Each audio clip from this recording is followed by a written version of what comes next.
Light weight బంగారు diamond ఆభరణాలు, వందల రకాల డిజైన్స్ ఏవైనా ధర మాత్రం ఒక్కటే. నమస్కారం ధనసూర్య అనసూయ గారు. నమస్తే అండి.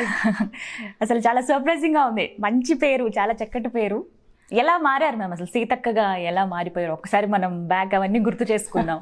మా అందరికి అరే పేరు ఇదా అని మాకే అనిపించింది, నాకే చాలా ఆశ్చర్యం అనిపించింది. ఎట్లా పేరు అనసూయ అని మా తల్లిదండ్రులు ఆ పక్కన మాకు దగ్గర ఉండేటువంటి కుటుంబాలు, వాస్తవంగా గిరిజనేతర కుటుంబం వాళ్ళు కూడా మా గూడాలకు అనుకూలంగా ఉండేది. వారు సూచన మేరకు పెట్టారు. కానీ నాకు సమ్మక్క పేరు వచ్చేటట్టుగా మా అమ్మ ఎందుకు పెట్టలేదని బాధపడేదాన్ని. ఎందుకంటే మా అమ్మ పేరు సమ్మక్క, మా నాన్న పేరు సాంబయ్య, మా అన్న పేరు సాంబయ్య, అందరి అట్లా వచ్చింది. నా ఒక్కదాన్ని అనసూయ అని. కానీ విప్లవోద్యమంలోకి వెళ్ళిన తర్వాత నా పేరు సీతక్కగా మారింది. ఎలా ఎలా వెళ్ళాలనిపించింది మ్యామ్? పరిస్థితులు ఏంటి అప్పుడు? మీకు ఏంటి వ్యతిరేకంగా అనిపించాయి? అంటే వాస్తవానికి మనము 96 తర్వాత నుంచి, అంటే మా జనరేషను, నేను ఉద్యమంలోకి వెళ్ళింది 88 అట్లా. ఆ క్రమంలో మన గ్రామాలలో విప్లవోద్యమం లేని, విప్లవ ప్రభావం లేనటువంటి ఊర్లు లేవు, గూడాలు లేవు, పల్లెలు లేవు. మొన్న తెలంగాణ ఉద్యమం కనుక ఎట్లయితే ఉవ్వెత్తున ఉందో, సరే ఇది ఓపెన్గా లీగల్గా వచ్చి ఉండొచ్చు, అది కూడా చాలా ఊర్లలో బాహాటంగానే గన్లు వేసుకొని తిరిగినటువంటి పరిస్థితి. జనాలని ప్రజా కోర్టులు పెట్టి దొరలను గడీల మీద ఉద్యమాలు చేసినటువంటి పరిస్థితి. మహిళలకు కర్రసాములు నేర్పించి పల్లెలలో మహిళల మీద జరుగుతున్నటువంటి అత్యాచారాలు, అణచివేత, వివక్షతకు వ్యతిరేకంగా జరిగినటువంటి పోరాటాలు.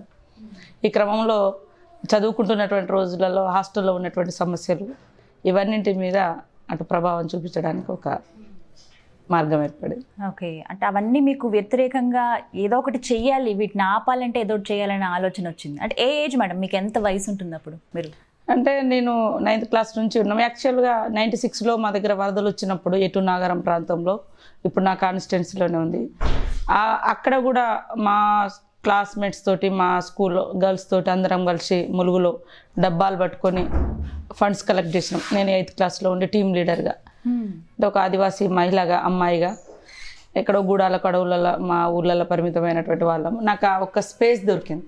తర్వాత 10th క్లాస్లో టీచర్సే, అంటే పిల్లలే టీచర్స్ అయిన రోజు కూడా నేను మా స్కూల్లో హెచ్ఎంగా ఆ రోజు ఉండడం కూడా నాకు క్వాలిటీ ఉన్నది, కొంచెం నేను కూడా లీడర్షిప్ క్వాలిటీస్ ఉన్నాయి అని అనిపించింది. తర్వాత మూమెంట్తో మా బంధుత్వము, మా బంధువులు అందులో ఉండడం, అట్లా కూడా రెగ్యులర్గా గ్రామాలకు దళాలు రావడం, హాలిడేస్లలో హాస్టల్ నుంచి. భయం అనిపించేది కదా వాళ్ళతో మాట్లాడాలన్నా, లేకపోతే వాళ్ళతో క్లోజ్గా మూవ్ అవ్వాలన్నా? అసలు అంత ఇబ్బంది ఏమి అనిపించేది కదా అప్పుడు. మూమెంట్ ప్రతి ఊర్లో ఓపెన్, అందరూ అన్నలు వచ్చి అక్కలు వచ్చి పాటలు పాడడము, మీటింగ్లు పెట్టడం, గ్యాదర్ చేసి. హాలిడేస్ వచ్చినాయి అంటే జనరల్గా వాళ్ళతో కలవడానికి అవకాశాలు ఉండేది. అట్లా ప్రభావితమైన ప్రతి ఊరు ఏదో ఒక రూపంలో ప్రతి ఊరు నుంచి ఉంటుంది, అట్లా ఉంటుంది. మనం చిన్నప్పటి నుంచి అగ్రెసివ్గా ఉండేవాళ్ళ? ఏదైనా వెంటనే నేర్చుకోవటం కావచ్చు, ఏదైనా నేర్చుకోవాలన్న ఉత్సాహం ఉండడం కావచ్చు, అలాగే ఉండేవాళ్ళ? అంటే హాస్టల్లో ఉన్నాం కాబట్టి కొన్ని ఆర్థిక కుటుంబ సమస్యలు అవన్నీ ఉన్నప్పటికీ కూడా నా వరకు నేను ఉన్న దాంట్లో బెటర్గా ఎదగాలి, బెటర్గా ఉండాలి అన్నటువంటి ఆలోచన, యాక్టివ్గా ఉండడం. మా హాస్టళ్ళలో అమ్మాయిల కోసము డోర్లు తీసుకొని దొంగలు వస్తే వాళ్ళను పట్టించడం కోసం అందరం తిరుగుబాటు చేయడం, హాస్టల్లో ఫుడ్ సరిగా లేకుంటే తిరుగుబాటు చేయడం, ఇవన్నీ పోలీస్ స్టేషన్ల వరకు అప్పుడే వెళ్ళడం, కంప్లైంట్ చేయడం, ఇవన్నీ కూడా అంతా ఒక టీం వర్క్ జరిగేది. అప్పటి నుంచి సరే ఉద్యమాల్లోకి వెళ్ళినా ఎప్పుడు కూడా భయపడలేదు. అక్కడ కూడా యాక్టివ్గా ఉన్నాం, లీడర్గా ఎదిగినాం, ఏరియా కమాండర్గా పనిచేసినాం. అక్కడి దాకా వెళ్ళి అంటే చిన్నప్పుడు అమ్మ నాన్న కానీ ఎవరు ఏమనేవాళ్ళు కదా, నీకెందుకు అంతెందుకు అగ్రెసివ్గా వెళ్తావు, ఆడపిల్లవి ఇలా ఉండు అని? మనకి ఎందుకంటే కట్టుబాట్లు ఖచ్చితంగా ఉంటాయి, లిమిటేషన్స్ ఉంటాయి ఆడపిల్ల అన్నాక. అలా ఏమైనా చెప్పేవాళ్ళ? అంటే హాస్టల్లో ఉన్నాం కాబట్టి కుటుంబంతో కొద్దిగా దూరమే ఉంది, ఎక్కువ అటాచ్మెంట్ కూడా కొంచెం తగ్గిపోతూ వచ్చింది. జనరల్గా హాస్టల్లో 7 years వరకు నేను హాస్టల్లోనే ఉన్నా.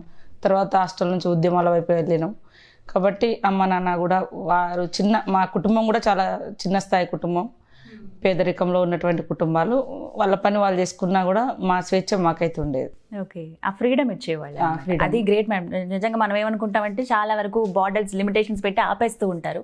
స్వేచ్ఛ ఇవ్వడం అనేది చాలా గొప్ప విషయం. అది ఎంతో ఆలోచన ఉంటే గానీ అలా ఎవరు ఆడపిల్లకి. అండ్ ఇంకొక మాట మేము విన్నాం మ్యామ్, మీ మేనభావం మీద ఇష్టంతో మీరు అంటే అడవుల్లోకి వెళ్ళారా, లేకపోతే లేదు సమాజాన్ని నేను మార్చగలను అన్న ఆశతో వెళ్ళారా? అంటే పరిచయం, అంటే ఉద్యమకారులతో పరిచయం ఉంది. ఈ క్రమంలోనే తను పరిచయం అయ్యండి వాస్తవానికి. అప్పటికే మేము 86లో నేను 8th క్లాస్లో ఉన్నప్పుడే డొనేషన్స్ కలెక్ట్ చేయగలిగిన. తర్వాత హాస్టల్లో జరిగినటువంటి ఈ అరాచకాలకు వ్యతిరేకంగా ఉద్యమాలు అది ఒక ఇమిడలేని పరిస్థితి అయితే కనబడ్డది. నా మెంటాలిటీకి తగ్గట్టుగా నేను ఈ ఇప్పుడు అంటున్నటువంటి ఈ కుటుంబాలు లేదా బానిసత్వంలో అత్తమామలు చెప్పినట్టు వినాలి లేదా ఇది అది ఊహించుకుంటేనే కొంచెం ఇబ్బందికరమైన పరిస్థితి. స్వేచ్ఛగా ఉండాలి అని ఈ క్రమంలోనే ఉద్యమంలోకి వెళ్ళడం జరిగింది. తర్వాత మా మేనబావతోటి నాకు మ్యారేజ్ అయింది. అప్పుడు అనిపించిందా ఎందుకు పెళ్లి వద్దనుకున్నారా, పెళ్లి చేసుకుందాం అనుకున్నారా? ఏమనిపించింది అప్పుడు ముందు? అంటే పెళ్ళి అనేది ఇక కంపల్సరీ చేసుకోవాల్సి వచ్చింది. సరే, మేనరికం ఉంది, తర్వాత పరిచయం ఉన్నటువంటి అప్పుడు అంటే ఉద్యమం ద్వారానే పరిచయం. నాకు అంతకుముందు పరిచయం లేదు ఆయనతో. వాళ్ళ కుటుంబం మా కుటుంబంతో కూడా రిలేషన్ మధ్యలో దూరమైంది. ఒకరు ఉన్నారు అక్కడ అనేది కూడా నాకు తెలియదు వాస్తవానికి. ఉద్యమం ద్వారానే వాళ్ళు పరిచయం. అప్పుడు ఏం మాట్లాడుకునేవాళ్ళు మేము ఏదైనా సందర్భంలో? అంటే డైరెక్ట్గా ఎప్పుడు మాట్లాడుకునే సందర్భం లేదు. ఎప్పుడు ఒకసారి కలవడం తప్ప, 2 సార్లు కలిసినాం తప్ప. ఉద్యమంలో ఉన్న పెద్దలు వేరే టీమ్స్ మా ప్రాంతాలు తిరుగుతుంటాయి కాబట్టి వాళ్ళు ఎక్కువ నన్ను ఇన్వైట్ చేశారు. మీలాంటి వాళ్ళు రావాలి, పని చేయాలి. ఇట్లా చాలామంది మహిళలు, మేధావులు, యూనివర్సిటీస్ నుంచి వచ్చినటువంటి వాళ్ళు ఉద్యమకారులుగా పనిచేస్తున్నారు. ఉదాహరణకు రంగవల్లి ఇక్కడ ఆ మధ్య కాలంలో ఎన్కౌంటర్లో చనిపోయింది. వాళ్ళ నాన్న బోధన ఎమ్మెల్యేగా కూడా పనిచేసిండు. అట్లాంటి వాళ్ళ గురించి కూడా ఇన్స్పిరేషన్ బాగా చెప్పేవారు. అట్లాంటి వాళ్ళే ఇంత పెద్ద హైదరాబాద్ నుంచి వచ్చి చదువుకున్నటువంటి వాళ్ళు చాలామంది ఇక్కడ వచ్చి చేస్తున్నారు మన కోసం. మనం ఎందుకు పోకూడదు, మనం ఎందుకు పని చేయకూడదు అని ఆ రకమైనటువంటి పోరాట దృక్పథాన్ని సేమ్ టైంలో అంతకుముందు ఎప్పుడో మా మేనమామ కూడా ఉద్యమంలో పనిచేసాను 75లో ఎమర్జెన్సీ పీరియడ్లో. మా కుటుంబంలో అది ఉంది, ఉంది. మా బావ చేసిండు, అంతకంటే ముందు మా మామ చేసిండు. అంటే మా మామ అంటే మా అమ్మ వాళ్ళ అన్న, మా మేనబావ అంటే మా నాన్న వాళ్ళ అక్క కొడుకు, నాన్నగారి సైడ్. ఇట్లా అన్ని వైపులా ఉంది. మా ఊరు కూడా సెంటర్గా చాలా ఉద్యమకారులకు షెల్టర్గా కూడా పనిచేస్తుంది. మీ ఇద్దరి మధ్య ఏమైనా సంభాషణ జరిగిందా ఎప్పుడైనా సరే, ఏదైనా సందర్భంలో వివాహం ముందు? అంటే 1-2 సార్లు మాట్లాడుకున్నాం తప్ప ఇంకెక్కువ కలవడానికి అవకాశం లేదు. నేను ఎక్కువ అంటే లోకల్, ఆయన వేరే ఏరియా, మా ఏరియా కాదు, తక్కువ. మా ఏరియాలో వేరే లీడర్స్ తిరిగేవాళ్ళు. అప్పుడు భయం అనిపించలేదా మ్యామ్? పోలీసులు అంటే భయం ఉంటుంది, ఎప్పుడు ఎలా అటాక్ చేస్తారో తెలీదు, అందులో పెళ్లి చేసుకుందాం అనుకుంటున్నారు. అప్పుడు ఆ భయం ఏమనిపించలేదా? అప్పుడు అంటే ప్రజల కోసం పనిచేస్తున్నాం కాబట్టి ఎప్పుడు చేస్తాము బతుకుతాం అనేటువంటి భయం ఎప్పుడు అనిపించలేదు. అన్ని ప్రిపేర్ అయిపోయినాం కాబట్టి అప్పుడు కొంచెం ఫ్రీడమ్ కూడా ఉండేది. జనాలు తండోపతండాలుగా గ్రామాల దగ్గర నుంచి దళాల కాడికి రావడము, వాళ్ళ సమస్యలన్నీ కూడా ఇప్పుడు పోలీస్ స్టేషన్లు, ఇప్పుడు అధికార పార్టీ అని లేకుంటే పొలిటికల్ లీడర్లని. కానీ ఒకప్పుడు గ్రామాలలో ప్రజాక్షేత్రంలో ప్రజా కోర్టులు పెట్టి మిట్ట మధ్యాహ్నం ఊర్లలో శిక్షలు జరిగినాయి, గడీల మీద దాడులు జరిగినాయి. ఇవంతా కూడా ప్రజల యొక్క చైతన్యం, ప్రజల యొక్క అవసరం, ప్రజలకు తాము అనుభవించినటువంటి అణచివేతకు వ్యతిరేకంగా తిరుగుబాటు అంతా కూడా జరుగుతుంటే ఈవెన్ 5 కిలోమీటర్లో ఉన్న పోలీస్ స్టేషన్ కూడా ఎవడో ఇన్ఫర్మేషన్ ఇచ్చేటోళ్ళు కాదు. ఇంత దగ్గర పోలీస్ స్టేషన్ ఉన్న ఊర్ల వరకు కూడా దళాలు పోయి వచ్చినా గన్నులు వేసుకొని పోలీసులు బయటకు వచ్చే, అంటే అంత ఫ్రీడమ్గా ఉండేది. ఇన్ఫర్మేషన్ కూడా ఆ రకంగా పోయేది కాదు. కానీ ఇప్పుడు ఎక్కడ ఏమవుతుందో నమ్మినవాడో ఎప్పుడు ముంచుతాడో కూడా తెలియదు. పక్కనున్న వాళ్ళే, మనతో ఉండేటువంటి వాళ్ళే మన ఇన్ఫర్మేషన్ ఏమి ఇస్తారో తెలియదు. అది అంటే ఇన్ఫార్మర్స్ పెరిగిన తర్వాతనే ఉద్యమాలకు బాగా నష్టం జరిగింది వాస్తవానికి. కానీ అంతకుముందు గ్రామ ప్రజలు సాదుకున్నారు కొన్నేళ్ళు. కాబట్టే ఈరోజు తెలంగాణలో విప్లవాత్మకమైనటువంటి మార్పులు, అభివృద్ధి రావడానికి, బెటర్ సర్వీసెస్, గవర్నమెంట్ కూడా అలర్ట్గా పనిచేయడానికి ఉద్యమాల యొక్క ప్రభావం చాలా ఉంది తెలంగాణ గడ్డ మీద. అవును, ఇప్పుడు అర్థమవుతుంది అవన్నీ. ఇప్పుడు కనీసం ప్రజలు అభివృద్ధి అని అనుకుంటున్నారు, కానీ వాయిస్ కూడా బయటకు వచ్చే పరిస్థితి లేదే. నేను నిరసన కూడా తెలియజేసే అవకాశం కూడా లేదు. అప్పుడు ఇదే ఈరోజు తెలంగాణ ఉద్యమ నాయకులు అంటే పోరాటం చేసినామని చెప్పుకునే నాయకులు అంటారు. మీరు అసెంబ్లీలో మైకులు ఇరగొట్టినా, గవర్నర్ బల్లలెక్కి దుమ్దాం చేసినా, అసలు అసెంబ్లీ నడవనీయకుండా చేసినా, కేవలం తెలంగాణ నినాదం ముందు పెట్టి మీలో ఉన్న కసిని లేకుంటే ఈగోయిజాన్ని అన్నిటినీ మీరు అహంకారాన్ని అన్ని ప్రదర్శించారు. దానికి తెలంగాణ ఉద్యమాన్ని ఒక బురక అడ్డం పెట్టుకున్నారు. ఇదే మేము తెలంగాణ ప్రజల గురించి వాళ్ళు ఎదుర్కొంటున్న సమస్యల గురించి మాట్లాడితే మాట్లాడొద్దు, ఇది తప్పు అంటారు. అసలు ప్రతిపక్షంలో మీరు ఉన్నప్పుడు మీరు ఎంత చేశారు? శాంతి భద్రతలు బాగా కాపాడుతున్నారు. మీరు ఎన్ని రకాలుగా విధ్వంసకరమైన ఒక ఎమ్మెల్యే పోయి ఒక వ్యక్తి చనిపోతే కనీసం నివాళులు అర్పించడానికి కూడా అవకాశం లేకుండా రాళ్ళు వేయించినటువంటి పరిస్థితి. ఇవాళ జయశంకర్ గారు చనిపోతే అదే కాంగ్రెస్ ఎంపీలు ఎమ్మెల్యేలు లేదా టీడీపీ వాళ్ళు కనీసం నివాళులు, చనిపోయిన తర్వాత ఎవరైనా వచ్చి నివాళులు అర్పించవచ్చు. ఆయన బతుకున్నప్పుడు అందరం హానర్ చేసినాము, చనిపోయిన తర్వాత కూడా. కానీ మాది మేమే అనేటువంటి అందుకనే గతంలో ఉన్నటువంటి ప్రభుత్వాలు విశాలంగా ఆలోచించింది, ప్రజాస్వామ్యాన్ని పరిరక్షించే విధంగా ఉన్నాయి. కానీ వీళ్ళైతే ఒక్క మాట కూడా మాట్లాడద్దు, నోరు మూసుకొని ఉండాలి. ఏమన్నా బానిసత్వంలో ఉన్నామా, రాజరికంలో ఉన్నామా? మాట్లాడకుండా అది ప్రజాస్వామ్యం ఎట్లయితుంది? ప్రభుత్వం అన్నప్పుడు ప్రభుత్వం ఉండాలి, ప్రతిపక్షం ఉండాలి. లేదు వన్ సైడ్ ప్రభుత్వం ఉండాలన్నప్పుడు ప్రతిపక్షం ఉండొద్దు అన్నప్పుడు ప్రభుత్వం కూడా ఎందుకు? అధికారులకు పరిపాలన అప్పగిస్తే అయిపోతాయి కదా, వాళ్ళు నిర్వహిస్తారు కదా. ఇప్పుడు కలెక్టర్లకు ఊర్లలో చెప్పేసినాము, ఇక్కడ కూడా సిఎస్లు పిఎస్ ప్రిన్సిపల్ సెక్రటరీస్ గవర్నర్ ఉన్నారు, ఇంకా ముఖ్యమంత్రి ఎందుకు? కాబట్టి ప్రజాస్వామ్యం అంటేనే ప్రశ్నించే వాళ్ళు ఉండాలి, జవాబు చెప్పే వాళ్ళు ఉండాలి. సో అప్పుడున్న ఫ్రీడమ్ ఇప్పుడు లేదని అనుకోవాలి. ఎప్పుడైనా మ్యామ్ దళంలో ఉన్నప్పుడు, కమాండర్గా ఉన్నప్పుడు మీరు ఎన్కౌంటర్స్ ఏమైనా ఫేస్ చేశారా? లేకపోతే మీరు కూడా తిరిగి దాడి చేయటం కానీ పోలీసుల మీద ఇలాంటివి ఏమైనా జరిగాయా? చాలాసార్లు జరిగినాయి, తప్పించుకోగలిగినాం.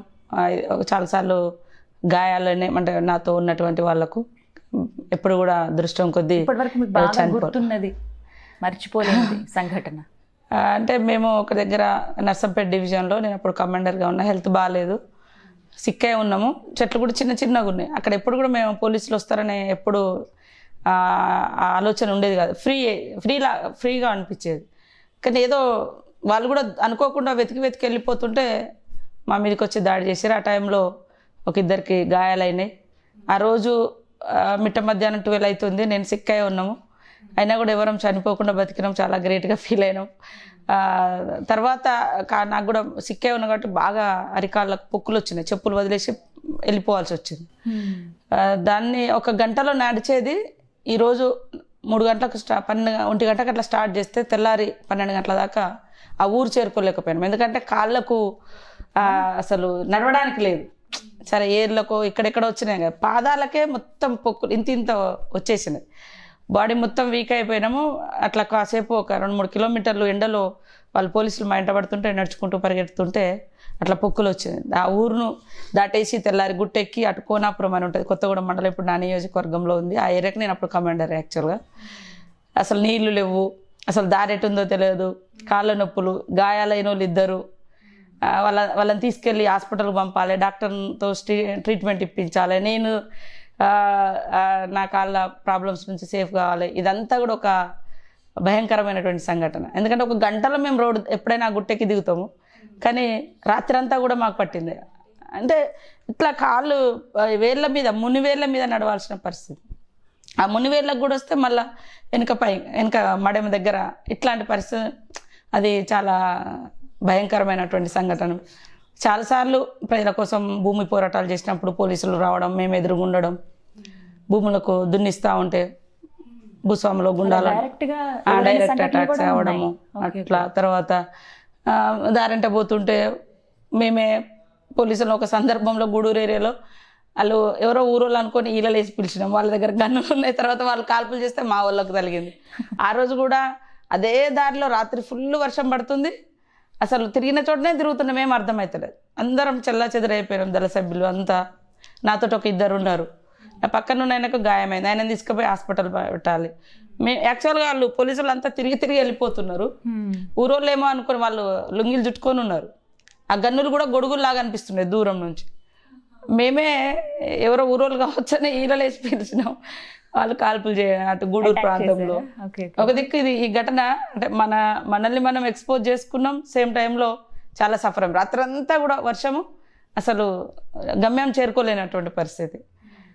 ఇట్లాంటి తర్వాత పోడు భూముల సమస్యల మీద పోరాటం చేస్తూ ప్రజలతో మీటింగ్లు పెడుతుంటే అట్లా కూడా వచ్చి ఫారెస్ట్ పోలీసులు దాడులు చేయడం, ఇవి చాలా. ఇంకో కొన్ని సందర్భాల్లో అయితే అసలు ప్రజలు ఎన్ని రోజులున్నా అసలు ఇన్ఫర్మేషన్ బయటికి పోకుండా నెలలు కూడా కాపాడుకొని ఒక పండుగలాగా దళాలు వచ్చినాయి అంటే మంచి ఫుడ్ ఇచ్చి ఎడ్ల బండ్ల మీద భోజనాలు తీసుకొచ్చి గ్రామస్తులు మేము అందరం కలిసి భోజనాలు చేయడం, ఇవన్నీ కూడా ఉద్యమం నుంచి ఎప్పుడు బయటికి రావాలనే అటువంటి ఆలోచనను ఎప్పుడు తీసుకురాలేదు. మేడం, ఉద్యమంలో ఉన్నప్పుడు ప్రత్యేకించి బాగా బాధపడిన సంఘటన ఇప్పటికీ గుర్తు చేసుకున్న ఎందుకు ఇలా జరిగింది అని అనిపించింది ఏదైనా సిచ్యువేషన్ ఉందా? అంతా అట్లాంటి ఏం లేవు. దాదాపుగా అంటే బయటకు వచ్చేటప్పుడే బాధపడ్డ సందర్భాలు, అయ్యో ఇక్కడే చచ్చిపోతాం అనుకున్నాం, బయటికి రావాల్సిన పరిస్థితి వచ్చింది. ఉద్యమాలలో చీలికలు రావడం, సమస్యలు ఎదురవ్వడం, అంటే అందరం ఐక్యంగా ఉన్నదే సంఖ్య తక్కువ, అందరం ఐక్యంగా పోరాడాల్సింది, ఇట్లా బయటికి రావడం అనేది ఒకటి. తర్వాత అప్పుడప్పుడు జనాలు ఎప్పుడు రారో అప్పుడు ఇల్లు గుర్తుకొచ్చేది. Okay okay. అంటే మన దగ్గరకు రెగ్యులర్గా మనం జనంలో ఉంటే హ్యాపీగా అంటే సంతోషంగా ఉండేది, ఎవరిని గుర్తుకు పెట్టుకునే వాళ్ళం కాదు. చిన్న 3 నెలల అబ్బాయిని కూడా 2 నెలల అబ్బాయిని ఇంట్లోనే వదిలేసిపోయినా నేను. అట్లాంటిది అంత ఉండేది. కానీ ఎందుకో జనాలు రానప్పుడు మా దగ్గరికి దళాల కాడికి జనాలు రానప్పుడు గ్యాప్ పెరిగిందేమో అనిపించేదా? గ్యాప్ పెరిగింది, ఒంటరిగా ఫీల్ అయ్యేది. అంటే మా చుట్టూ 5-10 మంది సభ్యులు ఉంటారు, అయినా కూడా ఎందుకో వెలితి అనిపించేది. అప్పుడు బాగా బాధించేది, అంటే ఏంది అని అట్లా అనిపించేది. కానీ ఎప్పుడు జనాలలోనే ఉండడానికి ఇష్టపడేది. భోజనం కానీ అవన్నీ ఎలా కుదిరేది మేడం అడవిలో ఉన్నప్పుడు? అంటే తప్పకుండా ఏదో ఒక ఊరుకు అందుబాటులో వెళ్ళి ఉంటాం. ఆ ఊరు గ్రామంలో ఉండే మిలిటెంట్లు ప్రజలు వాళ్ళు తీసుకొచ్చిస్తారు, లేదా బాగా ఇబ్బందికరమైన పరిస్థితి ఉండి లోపట ఉన్నప్పుడు వంట చేసుకుంటాం. మీరు ప్రెగ్నెంట్గా ఉన్నప్పుడు కూడా అడవిలో? దాదాపుగా అంటే నేను అరెస్ట్ అయ్యేంత వరకు కూడా, పోలీసులు పట్టుకునేంత వరకు అడవులలోనే ఉన్నా. జైలు నుంచి బయటకు వచ్చినాక డెలివరీ అయినా, లక్కీలా ఇంట్లో డెలివరీ అయ్యే అవకాశం వచ్చింది. పోలీసులు పట్టుకున్నా కూడా మళ్ళీ జైలు నుంచి ఇంటికి పోయిన తర్వాత డెలివరీ అయినాక 2 monthsలో ఇచ్చేసి మళ్ళీ వెళ్ళిపోయింది.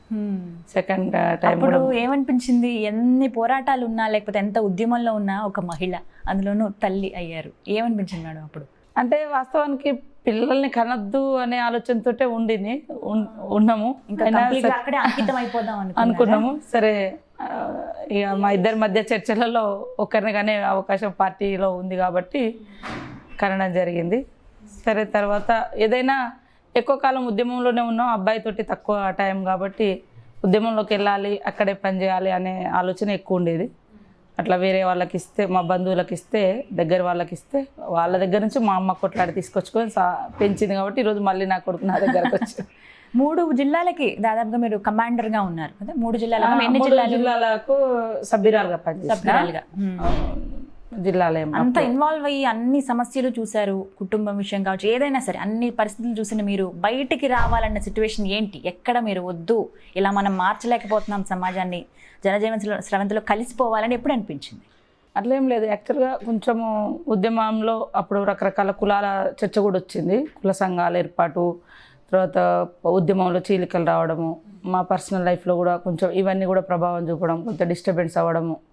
ఈ క్రమంలో ఇక గత్యంతరం లేక బయటకు వచ్చి అప్పుడు కోర్టుకు సరెండర్ అయినా, పోలీస్ స్టేషన్కి వెళ్ళకుండా. అంటే పోలీస్ స్టేషన్కి వెళ్ళి ఏదో మన రహస్యాలను వాళ్ళకి చెప్పడం కరెక్ట్ కాదని కోర్టుకి వెళ్ళి, నేను ఫస్ట్ సారి అరెస్ట్ అయినా కదా ఈ ప్రెగ్నెన్సీతో ఉన్నప్పుడు, ఆ కేసును అది వారెంట్ అయి ఉండే, ఆ వారెంట్ రికాల్ చేసుకునే పేరుతోటి సరెండర్ అయ్యా. సరెండర్ అయితే తర్వాత ఇంకా జైల్లో ఉన్నాం ఒక 3-4 months. తర్వాత మళ్ళీ కేసులు బయటకు వచ్చినాక అడ్వకేట్గా అక్కడ ప్రశ్నిస్తారా మేడం? అడుగుతారా ఏంటి వివరాలు చెప్పమని అడుగుతారా?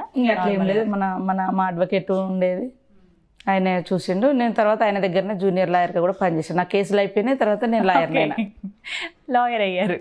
బాగుంది, ఈ టర్న్ బాగుంది అసలు. అప్పుడు ఏమనిపించింది మీకు? ఇంత మైండ్ చేంజ్. చాలా వరకు బయటకు వచ్చిన తర్వాత ఏం చేద్దాం, ఎట్లా అనేది పెద్ద సమస్య అసలు వాస్తవానికి. ఎందుకంటే ఎదిరించే తత్వం నుంచి ఎక్కడో పోయి పనిచేయాలి, మనకుండే ఎడ్యుకేషన్ కావచ్చు, మన పరిస్థితి కావచ్చు, కింద అంటే కొంచెం ఇబ్బందికరమైన పరిస్థితి అనిపించింది. ఆ క్రమంలో ఇక్కడ ఒక NGO ఆదివాసుల పట్ల పనిచేసే యక్షి అనేటువంటి సంస్థ ఉండేది, వాళ్ళలో పనిచేసుకుంటూ ఇక్కడ పడాల రామారెడ్డి లా కాలేజీలో నేను లా స్టూడెంట్గా జాయిన్ అయ్యి రాష్ట్రంలో ఉన్నటువంటి అన్ని ఆదివాసీ సమస్యలు, ఎస్టీ సమస్యలు, మహిళల సమస్యల మీద మేజర్గా ఆ సంస్థ ద్వారా వర్క్ చేస్తూ నేను లాయర్గా చదువుకుంటూ కోర్టులో నా కేసులన్నీ కూడా క్లియర్ చేసుకున్నాను. అయిపోయిన తర్వాత మళ్ళీ 2002లో వరంగల్ నా కేసులు అయిపోయిన తర్వాత అక్కడే నా కేసులో ఆర్గ్యుమెంట్ చేసినటువంటి లాయర్ దగ్గరికి వెంకటస్వామి రెడ్డి గారు, స్వర్గీయ ఇప్పుడు లేరు వారి దగ్గరే జూనియర్ లాయర్గా చేరిన.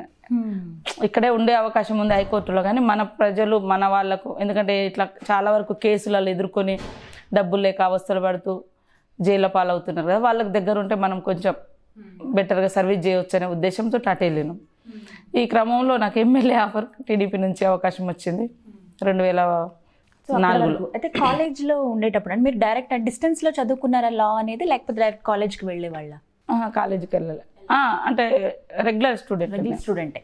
అప్పుడు ఎవరైనా తోటి విద్యార్థులు కావచ్చు మిమ్మల్ని అలా పాయింట్అవుట్ చేసి మాట్లాడడం కానీ ఏమైనా చేస్తారు? ఎవరు నన్ను గుర్తుపట్టలేదు, ఎందుకంటే అప్పుడంతా తెలియలేదు, నేను కూడా ఎవరికి చెప్పుకోలేదు. ఉంటే అసలు ఉండలేకపోయాను. వచ్చిన తర్వాత నేను కూడా ఒక స్టూడెంట్ లాగానే, అంటే నాకు చాలా మందికి నాకు ఒక అబ్బాయి ఉన్నాడని, మ్యారేజ్ అయిందని ఎవరికి తెలియదు.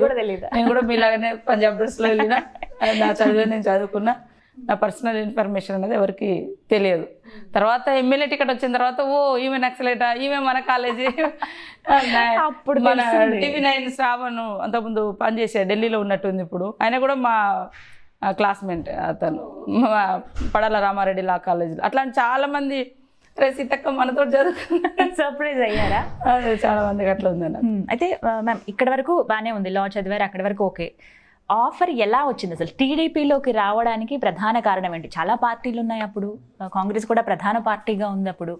మేబీ మీలాంటి వాళ్ళు ఒక పార్టీని కూడా పెట్టి ఆ ముందుకు నడిపించేంత సత్తా, లీడర్షిప్ క్వాలిటీస్ సీతక్కకు ఉన్నాయి, కానీ టీడీపీలోకి వెళ్ళడానికి ఎందుకు? అయితే యాక్చువల్గా మేము అప్పటికే ఈ ఐపాడ్ వర్క్స్ తెలుగుదేశం గవర్నమెంట్ ఉంది సరే, ఒక రకంగా మేము తెలుగుదేశానికి వ్యతిరేకంగానే ఉన్నాం. అప్పుడున్నటువంటి ఎన్కౌంటర్స్ ఈ విషయంలో బాబు గారిది చాలా ఇదైంది, దాన్ని బాగా నేను కూడా ఇప్పటికీ వ్యతిరేకిస్తాం ఆ ఒక సబ్జెక్ట్ వరకు.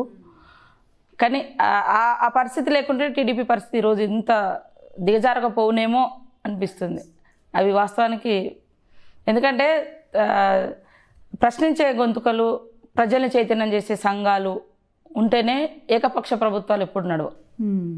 ప్రజల్ని అప్రమత్తం చేయడానికి ఒకప్పుడు కమ్యూనిస్ట్ పార్టీలు కావచ్చు, పౌర సమాజం కావచ్చు, మేధావులు కావచ్చు, ప్రజా సంఘాలు కావచ్చు. ఇవాళ నేను విమర్శిస్తే రాజకీయ విమర్శ అవుతుంది, అదే తటస్థంగా ఉన్నటువంటి మేధావులు చెప్తే ఇది వాస్తవం ప్రజల్ని అప్రమత్తం చేయడానికి ఆ తరం లేకుండా అయిపోయింది. ఈ రోజైతే ఇంకా చీల్చి చెండాడి లేదా టీఆర్ఎస్లో చేర్చుకొని లేదా ప్రలోభాలకు గురి చేసి చాలా మేధావి వర్గం కూడా అటు సపోర్ట్ చేస్తూ మాట్లాడే పరిస్థితి ఈరోజు వచ్చింది. కాబట్టి దానికి కొంచెము తెలుగుదేశం కూడా అట్లా అయింది. ఒక పాయింట్లో నేను విభేదిస్తాను. అయితే ఐపాడ్ నిధులు, తర్వాత మహిళల కోసం స్వయం సేవక సంఘాలు, తర్వాత గిరిజన మహిళలకు వర్క్స్ ఇవ్వడము, వాళ్ళ కాళ్ళ మీద వాళ్ళు నిలబడడం, ఇట్లాంటి చాలా 9 ఐటీడీఏ పరిధిలలో మేము ఒక టీం, ఢిల్లీ నుంచి ఒక టీం వచ్చింది, దేవనాథన్ అని, వారి ఆధ్వర్యంలో ఆ టీంలో మెంబర్గా యక్షి సంస్థ ద్వారా పనిచేసిన, ఈ వాలంటరీ ఆర్గనైజేషన్ అన్న కదా, వారు నన్ను అందులో మెంబర్గా పనిచేసినప్పుడు అప్పుడు అదే టైంలో ఎలక్షన్స్ వచ్చినాయి. 2004లో స్టార్ట్ అయింది, అంటే స్టార్ట్ అవుతున్నా. ఆ క్రమంలో చాలామంది ఎంకరేజ్ చేసారు నన్ను, కానీ నేను అటు పోను ఇటు పోను, ఇండిపెండెంట్గా పోటీ చేద్దామని మేము ట్రై చేస్తాను అనుకున్నా.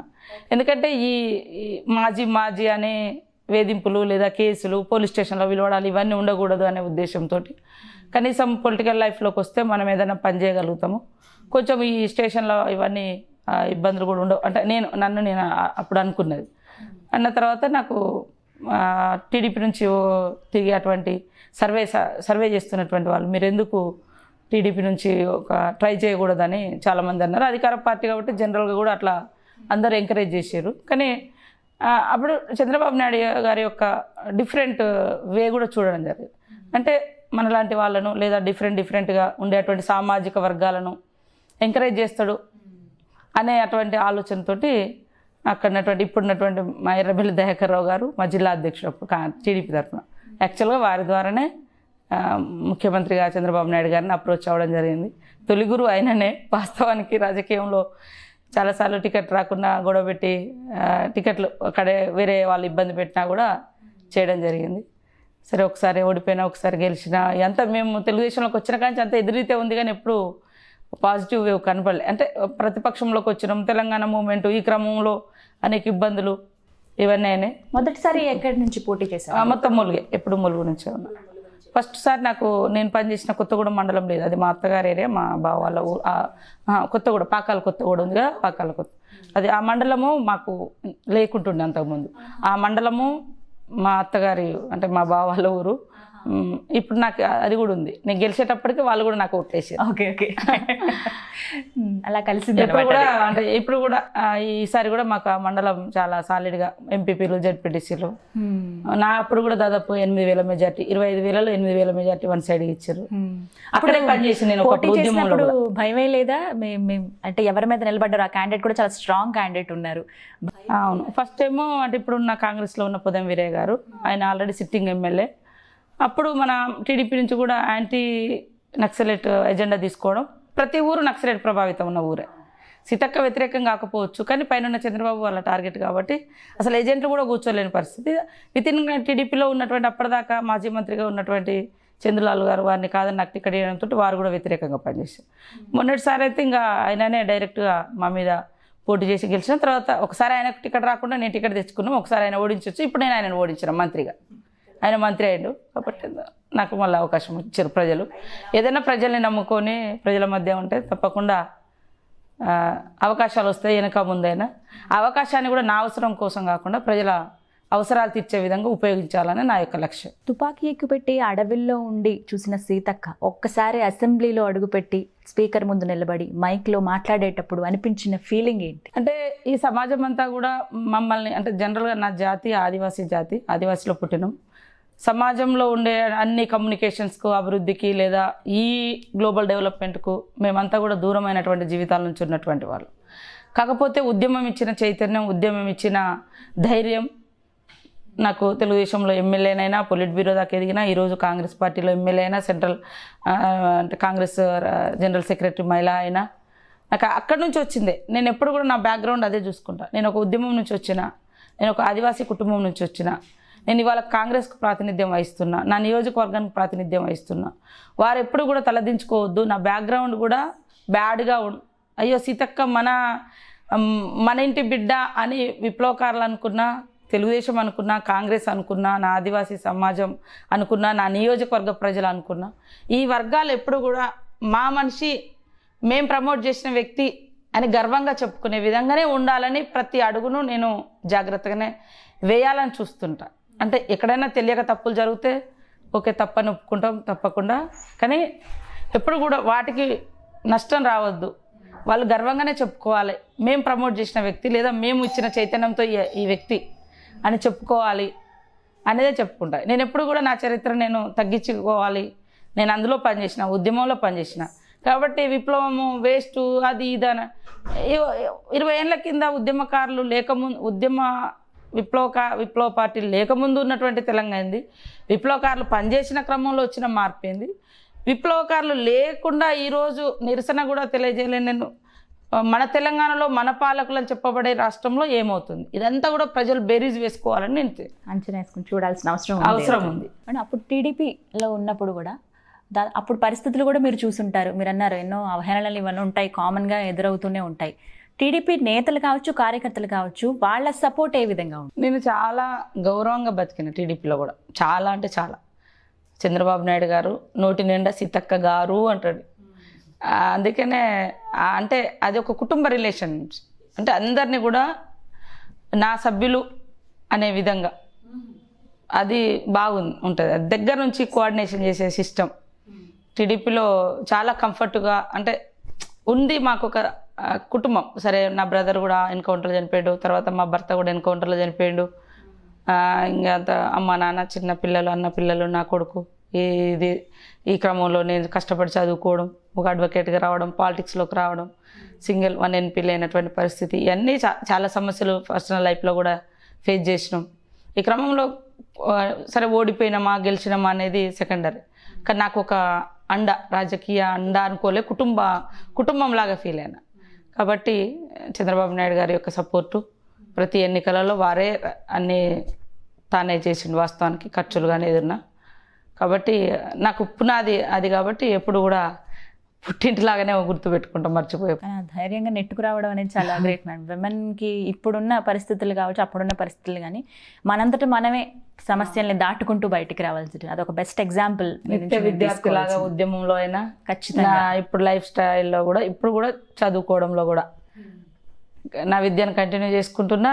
అట్లనే విద్యార్థిలాగానే రాజకీయాలలో నేర్చుకుంటున్నా, జీవితంలో కూడా ఒడిదుడుకులను దాటుకుంటూ నేర్చుకుంటున్నా. ఇంకా నేర్చుకోవాలి ఏదైనా అనేటువంటి ఆలోచన. అండ్ ఒకసారి ఓడిపోయారు అని తెలిసినప్పుడు ఏది ప్రధాన కారణం అని మీరు అనుకున్నారు? ఎస్, ఈ కారణం వల్ల నేను ఓడిపోయానని బేరీజ్ వేసుకున్నారా? అంటే 2004లో యాక్చువల్గా నేను కొత్త అభ్యర్థిని, 14 రోజుల ముందు టికెట్ తెచ్చుకున్న అభ్యర్థిని. అప్పటికే నక్సలైట్లకు వ్యతిరేకంగా నక్సలైట్ ఎజెండాకు ప్రకటించిండు బాబు గారు. యాంటీ గవర్నమెంట్ వేవ్ ఉంది, తెలంగాణ ఉద్యమ మూమెంట్, వాళ్ళంతా కోalitionలో వాళ్ళంతా కలిసి పనిచేసాను మిత్రపక్షంగా. తర్వాత మా ఊరు, ప్రతి ఊర్లో కూడా విప్లవకారుల ప్రభావితం ఉన్నటువంటి ఊర్లు. చంద్రబాబు నాయుడు గారిని ఓడించడమే వాళ్ళ టార్గెట్. అప్పటికే ఆయనను దాడి చేసిండ్రు, ఇవన్నీ ఉన్నాయి. కాబట్టి ఈ క్రమంలో నేను ఒక రకంగా ఏటికి ఎదురీదినట్టుగానే టికెట్ తెచ్చుకున్నా. అక్కడ సరే టీఆర్ఎస్ నుంచి అవకాశాలు ఉండొచ్చు, కాంగ్రెస్ నుంచి ఉండొచ్చు, లేదా టీఆర్ఎస్ నుంచి ఒకవేళ కొత్త కాబట్టి ఉద్యమకారులకు వాళ్ళు కూడా అప్పుడు స్టార్టింగ్లో అవకాశం ఇచ్చి ఉందురు, చాలామంది అన్నారు. ఎందుకో ఈ తెలుగుదేశం అయితేనే ఈ సామాజిక వర్గాల కూర్పు ఉంటుంది, బాబు గారు అయితే డిఫరెంట్ ఆలోచనతో ఉంటాడు, ఇందులో ఫ్యూచర్ ఉంటుంది. అంటే ఫ్యూచర్ అంటే మనం పని చేసుకునే స్పేస్ ఉంటుంది. తను చేసినటువంటి వర్క్ల మీద కూడా మేము రీసెర్చ్ చేసినాం కొన్ని నెలలు అట్లా. కాబట్టి ఇది బెటర్ అనేది చాలామంది సజెషన్ చేశారు. సరే ముందు నుంచి కూడా, చిన్నప్పటి నుంచి కూడా కొంచెం మన అక్కడ మా ఊర్లలో, మాది చందులాది ఇద్దరిది ఒకటే ఊరు, మాజీ మంత్రిది. మా కుటుంబాలన్నీ కూడా వెనుకబడ్డ కుటుంబాలు కాబట్టి ఎన్టీ రామారావు పీరియడ్ నుంచి కొంచెం తెలుగుదేశానికి ఫేవర్గా ఉన్నటువంటి కుటుంబాలు. మా అమ్మ కూడా మహిళా గ్రూప్లో పనిచేసేటప్పుడు చంద్రబాబు నాయుడు గారు పెట్టినట్టు డ్వాక్రా సంఘాలలో ఇట్లా ఇవన్నీ కూడా కొంచెము అటు ఆలోచించడానికి. నేను అంటే వాస్తవానికి నేను 14 రోజులలో ఏం పని చేసుకోలేను. అప్పటికే తెలుగుదేశంలో ఉన్నటువంటి లీడరు స్ట్రాంగు, ఆయనకు రాజ్యసభ ఇస్తా అన్నాడు బాబు గారు. అక్కడ ఆదివాసులకు టికెట్ ఇవ్వాలి, యాక్చువల్గా లంబాడా తెగ ఆయన, ఆదివాసీల ఓట్ బ్యాంక్ ఎక్కువ ఉంది కాబట్టి ఇస్తే బాగుంటుంది. అప్పటికే సిట్టింగ్ ఎమ్మెల్యే పొదం వీరయ్య గారు ఆదివాసీ కాబట్టి ఈ యాంగిల్లో అప్పటికి అంతకుముందు 2-3 చాలాసార్లు బంజారా నుంచి అవకాశాలు ఉన్నాయి. ఇద్దరు మంత్రులు అయినారు, ఈయన అయిన ఇంకో ఆయన కాంగ్రెస్ నుంచి అని. ఇట్లా నాకు ఇస్తే ఆయన ఓర్వలేక తట్టుకోలేక వాళ్ళ క్యాడర్, అంటే అప్పటిదాకా ఆయన చేతిలో ఉంటుంది కదా, నేను 14 రోజుల క్యాండిడేట్ కాబట్టి ఇదంతా కూడా చాలా కారణాలు. తర్వాత నేను మళ్ళీ నిలదొక్కున్న 2009లో జిల్లాలో, వరంగల్ జిల్లాలో ఎస్టుగా మెజార్టీతోటి టీడీపీ తరఫున నేను గెలవడం జరిగింది. బట్ వైఎస్ హయాంలో కూడా మీరు చాలా స్ట్రాంగ్గా మాట్లాడిన సందర్భాలు ఉన్నాయి. అప్పుడు మీకు ఎప్పుడు వైఎస్ అంటే కాంగ్రెస్ పార్టీ నుంచి ప్రధానంగా పిలుపు రాలేదా మీకు? అంటే నేను గెలిచిన కొన్నాళ్ళకే రాజశేఖర రెడ్డి గారు చనిపోయారు, తక్కువ కాలంలోనే. సరే వారికి కూడా ముందు నుంచి ఐడియా ఉంది ములుగు సీతక్క గెలుస్తుంది అని చెప్పడం జరిగింది. అక్కడ మేము అప్పటికి 7 జెడ్పీటీసీలు ఉంటే 6 దాదాపుగా మేమే గెలుచుకున్నాం ఆ ఏరియాలో అప్పటికే 2006లోనే. అట్లా ముందు నుంచి కూడా ఉంది. నేను ఓడిపోయి ఉన్నప్పటికి కూడా అక్కడ ఒక ప్రాజెక్టు కడితే కూలిపోతే దాని మీద పాదయాత్రలు చేయడము, గోదావరి జిల్లాల కోసం పాదయాత్ర చేయడం, చంద్రబాబు నాయుడు గారిని కూలిపోయిన డామ్ దగ్గర తీసుకురావడం, ఇదంతా కూడా పోరాటాలతోటే. నేను ఓడిపోయిన 5 ఏళ్ళు కూడా నా పోరాటాన్ని ఎక్కడ వదులుకోలే ప్రజాక్షేత్రంలో. గెలిచిన తర్వాత కూడా తెలంగాణ కోసము 5 రోజులు నిరాహార దీక్ష చేసినాం, జైలుకు వెళ్ళిన ఎమ్మెల్యేగా అనేక రకాలుగా. ఇక్కడ రైలు ఆపడం, రైల్వే కేసులలో ఎదుర్కొన్నాం. పోరాటం అది ఎక్కడన్నా ఉండదు. నా పోరాటం అప్పుడైనా ఇప్పుడైనా అదే ఇంకా అంత డిసైడ్ అయిపోయింది అంతే. అది ఎప్పుడైనా సరే. మేడం, మొదటిసారి ఎమ్మెల్యేగా గెలిచినప్పుడు ఏదైనా ఒక పని చేద్దామనుకుని చేయలేకపోయానే, ఈ ఒక్క పని నేను ప్రజలకి అని ఎప్పుడైనా అనిపించిందా మీకు? వాస్తవానికి మొదటిసారి ఎన్నికలలో గెలిచినాం కానీ మొత్తం తెలంగాణ ఉద్యమం చుట్టే రాజకీయం అంతా తిరిగింది. ఏదొచ్చినా తెలంగాణ వస్తే అయిపోతలే దాని గురించి అసెంబ్లీలో మాట్లాడదామంటే చర్చకు టీఆర్ఎస్ వాళ్ళు అవకాశం ఇచ్చేవాళ్ళు. తెలంగాణ వస్తే అయిపోతుంది, తెలంగాణ ఇస్తారు. నేను 500 కిలోమీటర్లు పాదయాత్ర చేసినా మా నీళ్లు మాకు కావాలి అని. ఇప్పుడు కూడా మేము రేపు మాట్లాడినా, గతంలో మాట్లాడినా, ములుగు నియోజకవర్గంలోనే తుపాకుగూడెం బ్యారేజ్ కట్టిర్రు, దానికి సమ్మక్క పేరు పెట్టిర్రు. కానీ తుపాకుగూడెం బ్యారేజ్ ద్వారా ఒక చుక్క నీళ్ళు ములుగుకు అని ఆ ప్రాంతంలో కట్టిన ప్రాంతం ప్రజలకు కానీ రావట్లేదు, భూములు పోయినాయి. దేవాదుల ప్రాజెక్టు కట్టిర్రు, ఎక్కడే మొత్తం హైదరాబాదు, సిద్దిపేట, సిరిసిల్ల అంత నీళ్ళు వస్తున్నాయి. కానీ ఒక చుక్క ములుగు నుంచే వస్తున్నాయి నీళ్ళు అని, కానీ ములుగుకు వస్తున్నాయి. ఇదంతా అన్యాయం. ఆంధ్ర పాలకులు ఉన్నారు కాబట్టి వాళ్ళు చేసిరన్నాం. మరి మన ప్రభుత్వం వచ్చి 6 సంవత్సరాలు అయింది, మాకు నీళ్ళు ఇవ్వాలి కదా, ఇవ్వట్లేదు. అంటే అప్పుడు ఇప్పుడు ఇంకా సాధించలేకపోతున్నాం. తర్వాత సరే అప్పుడంటే పోడు భూముల చట్టం వచ్చింది, ప్రజలకు కొంతమేరకు పోడు భూముల హక్కు వచ్చింది. కానీ ఇప్పుడు ఆ హక్కులను మేము కాపాడుకోవాల్సిన అవసరం ఉంది. వచ్చినటువంటి భూములకు నీళ్ళు ఇచ్చుకోవాల్సిన అవసరం ఉంది. బ్యాక్వర్డ్ ఏరియా, చాలా వెనుకబడ్డటువంటి ఏరియా, వ్యవసాయాన్ని, తర్వాత యువతకు ఉద్యోగం. చాలామంది ఒకప్పుడు నిరక్షరాస్యత ఎక్కువ ఉండేది, చదువుకోవడం అంటే ఎందుకు అనేది. కానీ కాంగ్రెస్ తెలుగుదేశం ప్రభుత్వంలో చదువుకున్న పిల్లలకు ఎస్టీలలో ఎక్కువ ఉద్యోగాలు వచ్చినాయి. ఈవెన్ టీచర్ అయినా ప్రతి గూడెంలో, ప్రతి తండాలలో, ప్రతి పల్లెలలో 5 కిలోమీటర్లకు ఒక స్కూల్ పెట్టి, లేదా ఎక్కడ ఊరుంటే అక్కడ 30 గుడిసెలు ఉంటే చాలు ఒక స్కూల్, గిరిజన విద్యా వికాస కేంద్రం జీవికే అని పెట్టేది, ఒక టీచర్ని పెట్టేది. ఆయనను చూసి అందరూ చదువు దిక్కు వచ్చారు, చదువుకున్నారు. 10th చదివిన తండ్రికి ఉద్యోగం వచ్చింది. ఇప్పుడు BEd, BSc, MA, double gold medal పొందినా కూడా కొడుకులకు వస్తలేదు. అది పరిస్థితి ఈరోజు తెలంగాణ వచ్చిన తర్వాత. నిన్న ముఖ్యమంత్రి గారు ప్రకటన చూసిరు, ఉద్యోగాల మీద ఆశలు పెట్టుకోవద్దు అంటే. మరి ఉద్యమం ఎందుకు చేసిర్రు? ఉద్యోగాలు కావాలనే కదా. మీరు ముఖ్యమంత్రుల కోసమే చేసుకున్నారనేది ఇప్పుడు అర్థం చేసుకోవాలి. రాష్ట్రం వస్తే మీరు ముఖ్యమంత్రి అవుతారు, మీరు సంపాదించుకోగలుగుతారు, మీ కుటుంబాలు రాజ్యం వెళ్తాయని తప్ప లక్షలాది మంది విద్యార్థులకు నిరుద్యోగ వృత్తి లేదు, ఉద్యోగం లేదు. ఈ రెండింటిని మీరు పాతరేసిన తర్వాత మీరు అన్నీ ఏదో ఒక ఇది ఇస్తున్నాం, అది ఇస్తాం. చేపలు పట్టడం నేర్పిస్తే పట్టుకొని తింటారు. రోజు నువ్వు నేను ఇది ఇస్తున్నా, నేను పెన్షన్ ఇస్తున్నా, కళ్యాణ లక్ష్మి కంటే వాళ్ళ కొడుకు నౌకరు చేస్తే వాళ్ళ అమ్మకు వాళ్ళ చెల్లెకి పెళ్లి చేసుకోగలుగుతాడు. ఒక అవకాశం ఇచ్చినట్టు. పింఛని ఒక తల్లి కొడుకు ఉద్యోగం ఇస్తే ఆ తల్లికి నువ్వు పింఛన్ ఇవ్వకున్నా ఆ ఉద్యోగంతోటైనా తల్లిని సాదుకునే అవకాశం. ఇవాళ చిన్నపాటి ఉద్యోగుల తల్లిదండ్రులకు కూడా పింఛన్ వస్తలేదు ఒక రకంగా, ఇంకోదేకేమో ఉద్యోగాలు వస్తలేవు. ఈ రకమైనటువంటి పరిస్థితి ఉంది. రైట్. టీడీపీ నుంచి బయటకు వచ్చిన సందర్భం ఆ టైంలో ఏమనిపించిందండి ఒక్కసారి? యాక్చువల్గా నేను కాంగ్రెస్కి పోదామని ప్రిపేర్ లేనప్పటి వరకు, అసలు ఏది ఆలోచించలేదు.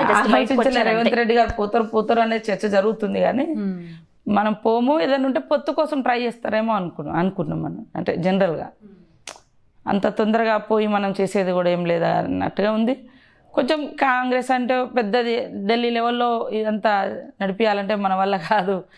అట్లా కొంచెం ఏదో మన ప్రాంతీయ పార్టీలలో ఉండే పనిచేసినాం కాబట్టి ఇక్కడ ఏంటంటే డైరెక్ట్ మనిషి దగ్గరగా ఉండేది. చంద్రబాబు జాతీయ పార్టీ కాబట్టి చాలా ఒక భయం ఉండేది. సరే రేవంత్ రెడ్డి గారు నిర్ణయం తీసుకున్న తర్వాత అందరం నిర్ణయం తీసుకుని భార్య మాట్లాడారా మీతో? సరే కుటుంబంలో నేను కూడా మెంబర్ గా ఉన్న చాలా సార్లు అట్లా అందరం మాట్లాడుకుని ఏదైనా అందరం కలిసి చేసుకుంటే బాగుంటది, అందరం ఒక దిక్కుంటే బాగుంటది అనేది యాంగిల్లో జరిగింది. అదంతా చర్చ ఉంది.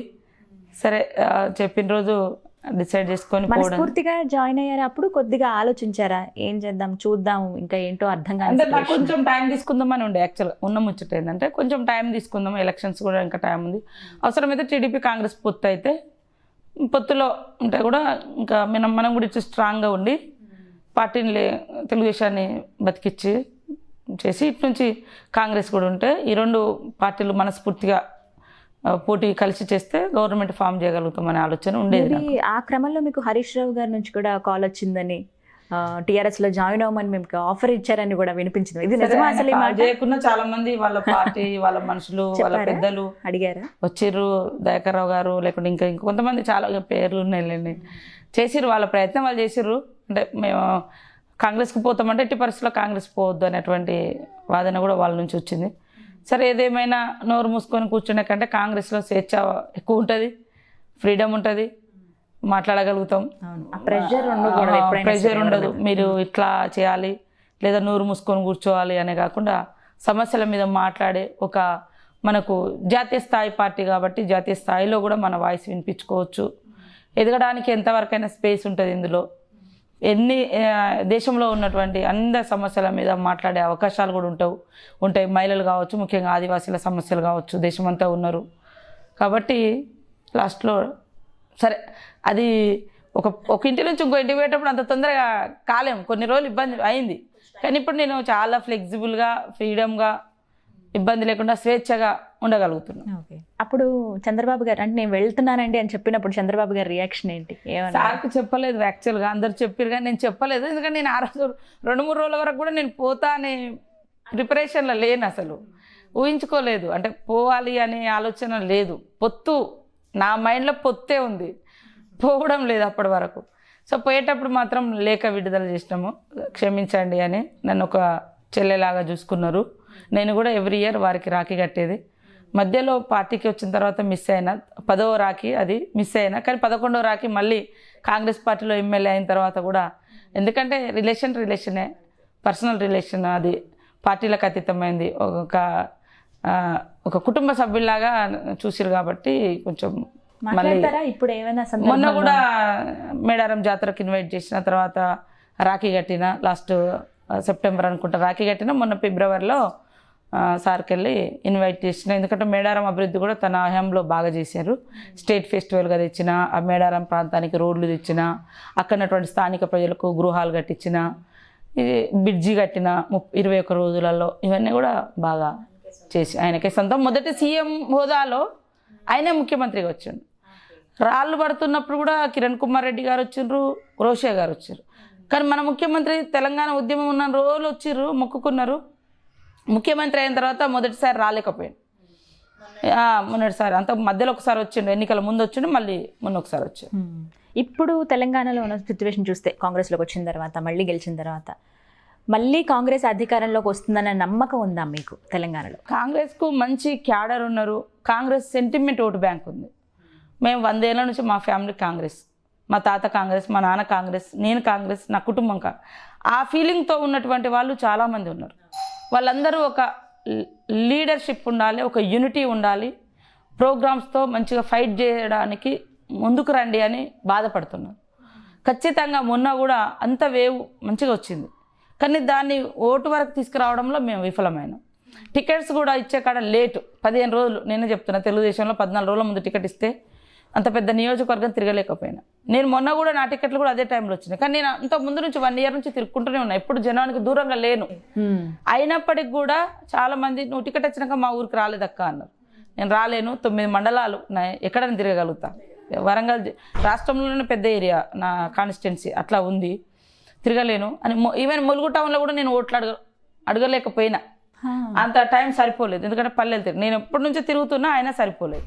కాబట్టి అందరి పరిస్థితి అదే, ఎందుకంటే సెంటిమెంట్ ఉంటుంది. మా ఇంటికి వచ్చిరా, మా వాడకి వచ్చిరా. ఇప్పుడు ఎట్లుందంటే, ఇంతకుముందు ఎక్కడో పటేల్ దగ్గర లేకుంటే ఎక్కడో కాడ కూర్చొని ఓటు అడిగితే, కానీ తర్వాత రాజకీయాలు ఇంట్లోకి వెళ్ళిన తర్వాత ఇంట్లో భర్తకు చెప్పింది కానీ భార్యకు అడగలే కదా అనే పరిస్థితులు కూడా వచ్చేసినాయి. అంటే జనరల్గా పలకరించలేదని వాళ్ళ భావన, వాళ్ళ బాధ వాళ్ళకు ఉంటుంది. అయ్యో కనపడ్డ మమ్మల్ని పలకరించలేదని మన తొందరలు మనకుంటాయి. కాబట్టి ఇట్లా కొన్ని ఊర్లు కూడా మిస్ అయినటువంటి పరిస్థితి. అంటే టైం సరిపోలేదు, కోఆర్డినేషన్, ఇవన్నీ కూడా అన్ని సక్రమంగా చేసుకుంటే వాస్తవానికి కాంగ్రెస్ పోయినసారి అధికారంలోకి వచ్చే అవకాశం ఉండేది. ఇప్పుడు కూడా కార్యకర్తలు అందరూ బాధపడేది ఒకటి ఏంటంటే, ఒక ఇష్యూ జరిగినప్పుడు లేదా ఒక సమస్య ఉన్నప్పుడు పార్టీ మొత్తం రియాక్ట్ కావాలి, పార్టీ ప్రజల సమస్య భుజాన వేసుకొని పనిచేయాలి, ప్రతిపక్ష పాత్ర పోషిస్తేనే ప్రజలకు కానీ క్యాడర్కి కానీ భరోసా. నేను ఒకటే చెప్పదలుచుకున్నా, అధికారంలో ఉన్నప్పుడు అభివృద్ధి చెయ్యి లేదా కార్యకర్తలకు అండగా ఉండు, ప్రతిపక్షంలో ఉన్నప్పుడు పోరాటం చేయి, కార్యకర్తలలో జోష్ నింపు. పోరాడితేనైనా యాక్టివ్గా ఉంటారు, ఏం చేయకుండా నిర్వీర్యం అయిపోతారు. సో అది మనమంతా పోరాటం చేయాల్సినటువంటి బాధ్యత మనకు ప్రజలు ఇచ్చిరు, పోరాడదాం. మున్సిపల్ ఎలక్షన్స్ అప్పుడు కావచ్చు, మొన్న జరిగిన ఎలక్షన్స్లో కూడా మనం చూసాం సహకార సంస్థ ఎన్నికలు కానీ. పోటీ అయితే చాలా ఉంది, చాలా చోట్ల గెలిచిన సందర్భాలు ఉన్నాయి, బట్ డబ్బు ప్రధాన పాత్ర పోషించిందనే మాట వినిపించింది. ఇది నిజమా మ్యామ్? ఇలాగే ఉంటుందా? అట్లా ఉంది. డబ్బు అంటే ఇప్పుడు మీరు నామినేషన్ వేసారు మా తరఫున, నీకు 2 లక్షలు ఇచ్చి విత్డ్రా చేయించండి ఒక ఆయన. నాకు సాక్షాత్తు నా గ్రామ కమిటీ అధ్యక్షుడే ఒక ఊర్లో విత్డ్రాలు చేసేసారు. ములుగు చైర్మన్ ఉంది, 2 విత్డ్రాలు అయిపోయినాయి మాకు. నేను మేడారం జాతరలో ఉన్నాం. యాక్చువల్గా మేము ఈసారి కూడా ఏం గెలవం, డబ్బు వాస్తవంగా అదే అనిపిస్తుంది, ఎంత ఎక్కడ పెట్టగలుగుతాము, గెలిచినోడు కూడా ఉండలేరు, పోతున్నారు అటు ఇటు అని. ఏదో మనం లోకల్గా మా జిల్లా అధ్యక్షుడు, మా లోకల్ మండల నాయకులు, మండల అధ్యక్షులు అంతా కూర్చొని ప్లాన్ చేసారు. మేము లాస్ట్లో వచ్చినాం. ఇప్పటికో ఇద్దరు మండలానికో ఇద్దరు, ఒక్కొక్క దగ్గర నామినేషన్ కూడా వేయలేని పరిస్థితి. జాతర బిజీలు ఉన్నారు అందరూ. అయినా కూడా సమ్మక్క సారలమ్మ సన్నిధిలో ఉన్న తాడ్వాయి మండలంలో మాకు నామినేషన్ వేయకున్నా 12 మంది నామినేషన్ వేసారు, ఇంకో నామినేషన్ పడలే, 11 మంది గెలిచారు. అసలు అది గ్రేట్ కదా. అది అంటే మా తల్లుల యొక్క దీవెన్. తర్వాత ఇంకో మండలంలో కూడా గోవింద్రపేట కానీ ములుగులో కూడా 2 విత్డ్రాలు చేయించారు. డబ్బులు ఇచ్చో భయపెట్టో డబ్బులు తీసుకొని 10 పోటీ చేస్తే 7 గెలిచినాం. అంటే ఇలాంటి పరిస్థితుల్లో కూడా గెలుస్తున్నారు అంటే కొంచెం తెలుస్తుంది. ప్రజలలో నాకు అనిపించింది అచ్చం డబ్బే కాదు, ఇంకా రకరకాల ప్రభావాలు ఉన్నాయి. కాబట్టి మన ధర్మం, మన ఇప్పుడు డబ్బు లేదు, డబ్బు మీదనే ప్రజలు ఓట్లేస్తారని కూడా నమ్మాలి లేదు. ప్రజలకు దగ్గర ఉండాలి, ప్రజల మైండ్ను మనం కరెక్ట్గా వాళ్ళ మూడుకు తగ్గట్టుగా పనిచేయాలి, వాళ్ళ సమస్యల మీద పోరాటం చేయాలి. వాళ్ళ అవసరాలకు తగ్గట్టుగా మనం అందుబాటులో ఉండాలి. మేము ధాన్యం కొనుగోలు విషయంలో చాలా ధర్నాలు చేసినాం ములుగు ఏరియాలో. అవును. కానీ మేము గెలుస్తాం అనుకున్నాయి ఓడిపోయినాం, ఏమోలే అనుకున్నాయి గెలిచినాం. అంటే మేము అక్కడ అర్థం చేసుకుంది ఏంటంటే కొంచెం పోరాటాలు కూడా ఎక్కువ. ములుగు జిల్లా కేంద్రం ఉంటుంది, నియోజకవర్గ హెడ్ క్వార్టర్ కూడా. దాన్ని బేస్ చేసుకొని ఆ 2-3 మండలాల మీద రోడ్డు మీద ఎప్పుడు ఏదో ఒక ధర్నా, ధాన్యం కొనుగోలు లేదు, ధాన్యము డబ్బులు ఇవ్వట్లేదు, ఇట్లా కొన్ని సమస్యల మీద చేస్తే రైతులకు కూడా వీళ్ళు ఉంటే మా కోసం మాట్లాడతారు, మా వెనక ఒకళ్ళు ఉన్నారు, ధైర్యం ఉంటుంది. మాకు జడ్పీటీసీలో అప్పుడు చాలా తక్కువ వచ్చింది, మళ్ళీ రైతుల కాడికి వస్తే కొద్దిగా పాజిటివ్ వచ్చింది అట్లా. అందుకనే మనం ఎప్పుడు కూడా నాయకత్వం అనేది ప్రజలలో ఉండాలి. ఓడినా గెలిచినా ప్రజల కోసం ప్రజల మధ్య ఉండే ప్రయత్నం చేస్తూ వాళ్ళ సమస్యల మీద పోరాడుతూ ప్రభుత్వాన్ని నిలదీస్తూ ప్రజలకు ఒక మనోధైర్యాన్ని కల్పించే విధంగా ప్రతిపక్ష పార్టీ పాత్ర పోషించాల్సిన బాధ్యత మన మీద ఉంది. ఇప్పుడు ఒక్కసారి తెలంగాణ సిచ్యువేషన్ చూస్తే ఏకపక్ష పాలన అయిపోయింది. అంటే కేవలం వాళ్ళే ఏమైనా మాట చెప్పినా రూలింగ్ కావచ్చు ప్రతి విషయంలో మళ్ళీ తిరిగి క్వశ్చన్ చేసేంత ధైర్యం ఎవరికి ఉండట్లేదు, చేయట్లేదు అని అనిపించే టైంలో అసెంబ్లీలో మీరు రైతుల గురించి మాట్లాడిన మాట లెఫ్ట్ అండ్ రైట్ ఇచ్చినట్టు అనిపించింది మ్యామ్ మాకు. ధైర్యం ఎలా వచ్చింది? ధైర్యం ఆయన ఎదురుకుండా మాట్లాడాలంటే భయపడిపోతున్నారు అన్న మాట వినిపిస్తోంది. ఎలా మాట్లాడారు అసలు? ఎందుకంత అంటే వాస్తవాలను వాస్తవంగా మాట్లాడాలి అంతే. క్షేత్రస్థాయిలో నేను రోజు తిరుగుతున్నా, అక్కడ ఏం సమస్యలు అనేది మనకు అర్థమవుతుంది. మా రైతులు కూడా అదే కోరుకుంటున్నారు, మాట్లాడండి చెప్పండి. ఇప్పుడు మేము ఇక్కడ కూర్చుంటే రోజు కొన్ని ఫోన్లు వస్తూ ఉంటాయి, అక్క మా ఆశా వర్కర్ల పరిస్థితి, ఆశా వర్కర్లకు 5,000 3,000 ఎందుకు 10,000 ఇస్తే తప్ప అని ముఖ్యమంత్రి అన్నాడు. కానీ 500 కూడా అదే గత ప్రభుత్వం ఎట్లయితే కేసుకు 500 ఇచ్చేది. ఒక పేషెంట్ని తీసుకొచ్చి డెలివరీ అయిన కాడ నుంచి గుర్తించి ఫీడింగ్ చేసి డెలివరీ చేయించి ఇంటికి పంపించి కేసీఆర్ కిట్ ఇచ్చేంత వరకు వాళ్ళకి 500 ఉన్నది. ఆమె డెలివరీ అంటే ప్రెగ్నెన్సీ అని కన్ఫామ్ అయిన కాడ నుంచి. అది మారుస్తున్నామని మాటలలో చెప్పారు, కానీ లేదు అక్కడ. కానీ ఇక్కడ మేము మాట్లాడితే మేము ఇస్తున్నాం అంటారు ముఖ్యమంత్రి గారు. అసలు ఎట్లా చెప్పాలో అర్థం కాదు. నిన్న మనం చూస్తే డబుల్ బెడ్రూమ్లు ఆత్మగౌరవానికి ప్రతీక అని మీరే చెప్తున్నారు. 6 ఏళ్ళు అయినా 2,72,000 ఇళ్ళ కాడనే మీరు ఉన్నారు. ఇంకా మరి ప్రగతి పరిగెడుతుంది, ఇల్లు ఇస్తున్నాం అని అంటే అవును మేము ఉన్న లెక్క కరెక్ట్గా చెప్తాం. కరెక్ట్ కాదయా, నువ్వు కరెక్టే చెప్పు. నిన్న బడ్జెట్లో అదే చెప్పారు, మొన్న బడ్జెట్లో అదే చెప్పారు, అంతకుముందు బడ్జెట్ అన్నీ ఇదే చెప్తున్నారు. మరి ఇక దాదాపుగా నా లెక్క 22 లక్షలు అంటే లేదు, తప్పు అసత్యాలంటే. నా లెక్క 22 లక్షల మంది అప్లికేషన్స్ వివిధ రూపాల్లో కావచ్చు సమగ్ర సర్వే. మీ లెక్క 6 లక్షలు 7 లక్షలు అని మీరు అంటున్నారు. మరి 7 లక్షలకైనా కూడా 2 సార్లు గవర్నమెంట్ వచ్చింది, మరి ఎప్పుడు ఇస్తారు? ఇంకా అది ఇయ్యరు. మేము మాట్లాడితే గాలి మాటలు అంటారు. ఈచ్ వన్ అన్నారు మీరే. జనవరి 1 రోజు పిలిపించారు. మరి దానికి తగ్గట్టుగా నిర్ణయాలు అప్పటి నుంచి ఇప్పటివరకు రాలేదు. మళ్ళీ నేను ఏదో 100 కోట్ల బడ్జెట్లో పెడుతున్నాను ప్రకటించి అది నేను గుర్తు చేసిన. ఏదో బాధపడిపోతున్నారు, నచ్చలేదట ఈమెకు అంటే అయ్యా నచ్చడం కాదు, మీరు ఈచ్ వన్ అన్నారు. 6 ఏళ్ళు అయింది. ఒక్క డిఎస్సి వేసిరా, ఒక టీచర్ని అమ్మకం చేసిరా, ఒక గవర్నమెంట్ స్కూళ్ళల్లో ఇన్ఫ్రాస్ట్రక్చర్ బిల్డ్ చేసిరా. అసలు ఏమనంటే గురుకులాలు సన్నబియ్యం, గురుకులాలు గతంలో ఉన్నాయి, మీరు ఇచ్చారు. ఒక్క బిల్డింగ్ అన్న కట్టగలిగిరా? ఈరోజు పల్లెలలో వచ్చినటువంటి గురుకుల పాఠశాలలో పోయి పట్టణాల్లో అద్దె భవనాలు ఉంటారు. అద్దె భవనాలకు నెలకు 3 లక్షలు ఇస్తా ఉన్నారు. అదే ఒక సంవత్సరంలో వచ్చేటువంటి 3 లక్షలు దాదాపు 30 లక్షలు మనం ఒక కొత్త బిల్డింగ్ కట్టుకోవచ్చు పర్మనెంట్. ఇది నేను మాట్లాడితే వారికి నచ్చలేదు. ఈచ్ వన్ అంటారు, ఇది ఎక్కడో అదే. ఇప్పుడు ఉస్మానియా యూనివర్సిటీ, కాకతీయ యూనివర్సిటీ, రాష్ట్రం ఉన్నటువంటి యూనివర్సిటీలు వీసీలు గతి లేరు అసలు. పిహెచ్డి స్కాలర్స్కు అది అంటే వాళ్ళకి స్కాలర్షిప్లు రావట్లేదు. వాళ్ళు క్యాటరింగ్లో పనిచేసి పాపము ఉపాధి వెతుక్కుంటున్నారు. ఉస్మానియా విశ్వవిద్యాలయం ఒకప్పుడు వెలిగింది, ఈరోజు కావాలని మసకబారిస్తున్నారు. నేను అదే చెప్పిన, ఉద్యమమే నీకు ఊపిరి. అక్కడ విద్యార్థులే ఊపిరి పోసారు తెలంగాణ. ఇప్పుడు ఎంత వ్యతిరేకత ఉంది మ్యామ్ ఉస్మానియా యూనివర్సిటీకి వెళితే ప్రభుత్వం అసలు చాలా వ్యతిరేకత. 2-3 కోట్లు పెట్టి మొత్తం సీసీ కెమెరాలు పెట్టారు. ప్రతి కదలిక కెమెరాలలో బంధిస్తున్నారు. అదొక జైలు కానీ జైలు. విశ్వవిద్యాలయం కాదు. 100 పువ్వులు వికసించాలి, 1000 ఆలోచనలు సంఘర్షించాలి అనే నినాదంతో పనిచేసినటువంటి కేంద్రం అది. అంటే విశ్వవిద్యాలయము ఒక జార్జి రెడ్డి లాంటి ఒక రివల్యూషనరీ ఐకాన్ను సృష్టించినటువంటి అంటే మేధావులు. ఆయన ఒక ఉద్యమకారుడే కాదు, గొప్ప సైంటిస్టు, గోల్డ్ మెడలిస్ట్, ఇట్లా ఉంది. అలాంటి వాళ్ళని తయారు చేసినటువంటిది ఎందుకు కావాలని మీరు నిర్లక్ష్యం చేస్తున్నారు? అంటే మనం చూస్తే దొరల కాలంలో 69 విప్లవోద్యమాలు రాకముందు ఉన్నత వర్గాలు గడి బిడ్డలు వాళ్ళు చదువుకున్నారు తప్ప పేదోళ్ళు గొర్రెలు కాసుకోవాలి, చేపలు పట్టుకోవాలి, ఫిక్స్ అయిపోయి అక్కడే ఉండాలి. ఇప్పుడు కూడా ఉద్యోగాలు లేవన్నారు కానీ గొర్రెలు మాత్రం ఇస్తా అంటున్నారు. ఉద్యోగాలు లేవు అని కానీ చేపలు అయితే పట్టుకోండి అంటున్నాడు.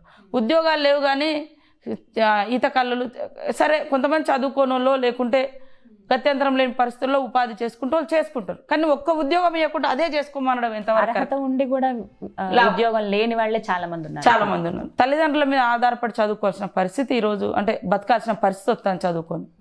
వీటిని కావాలనే ప్రభుత్వం నిర్లక్ష్యం చేస్తుంది. అప్పుడేమో ఉద్యమాన్ని ఉధృతంగా విద్యార్థులు తమ భవిష్యత్తును పరంగా పెట్టి ఉద్యమాన్ని నమ్ముకొని బయటకు వచ్చారు.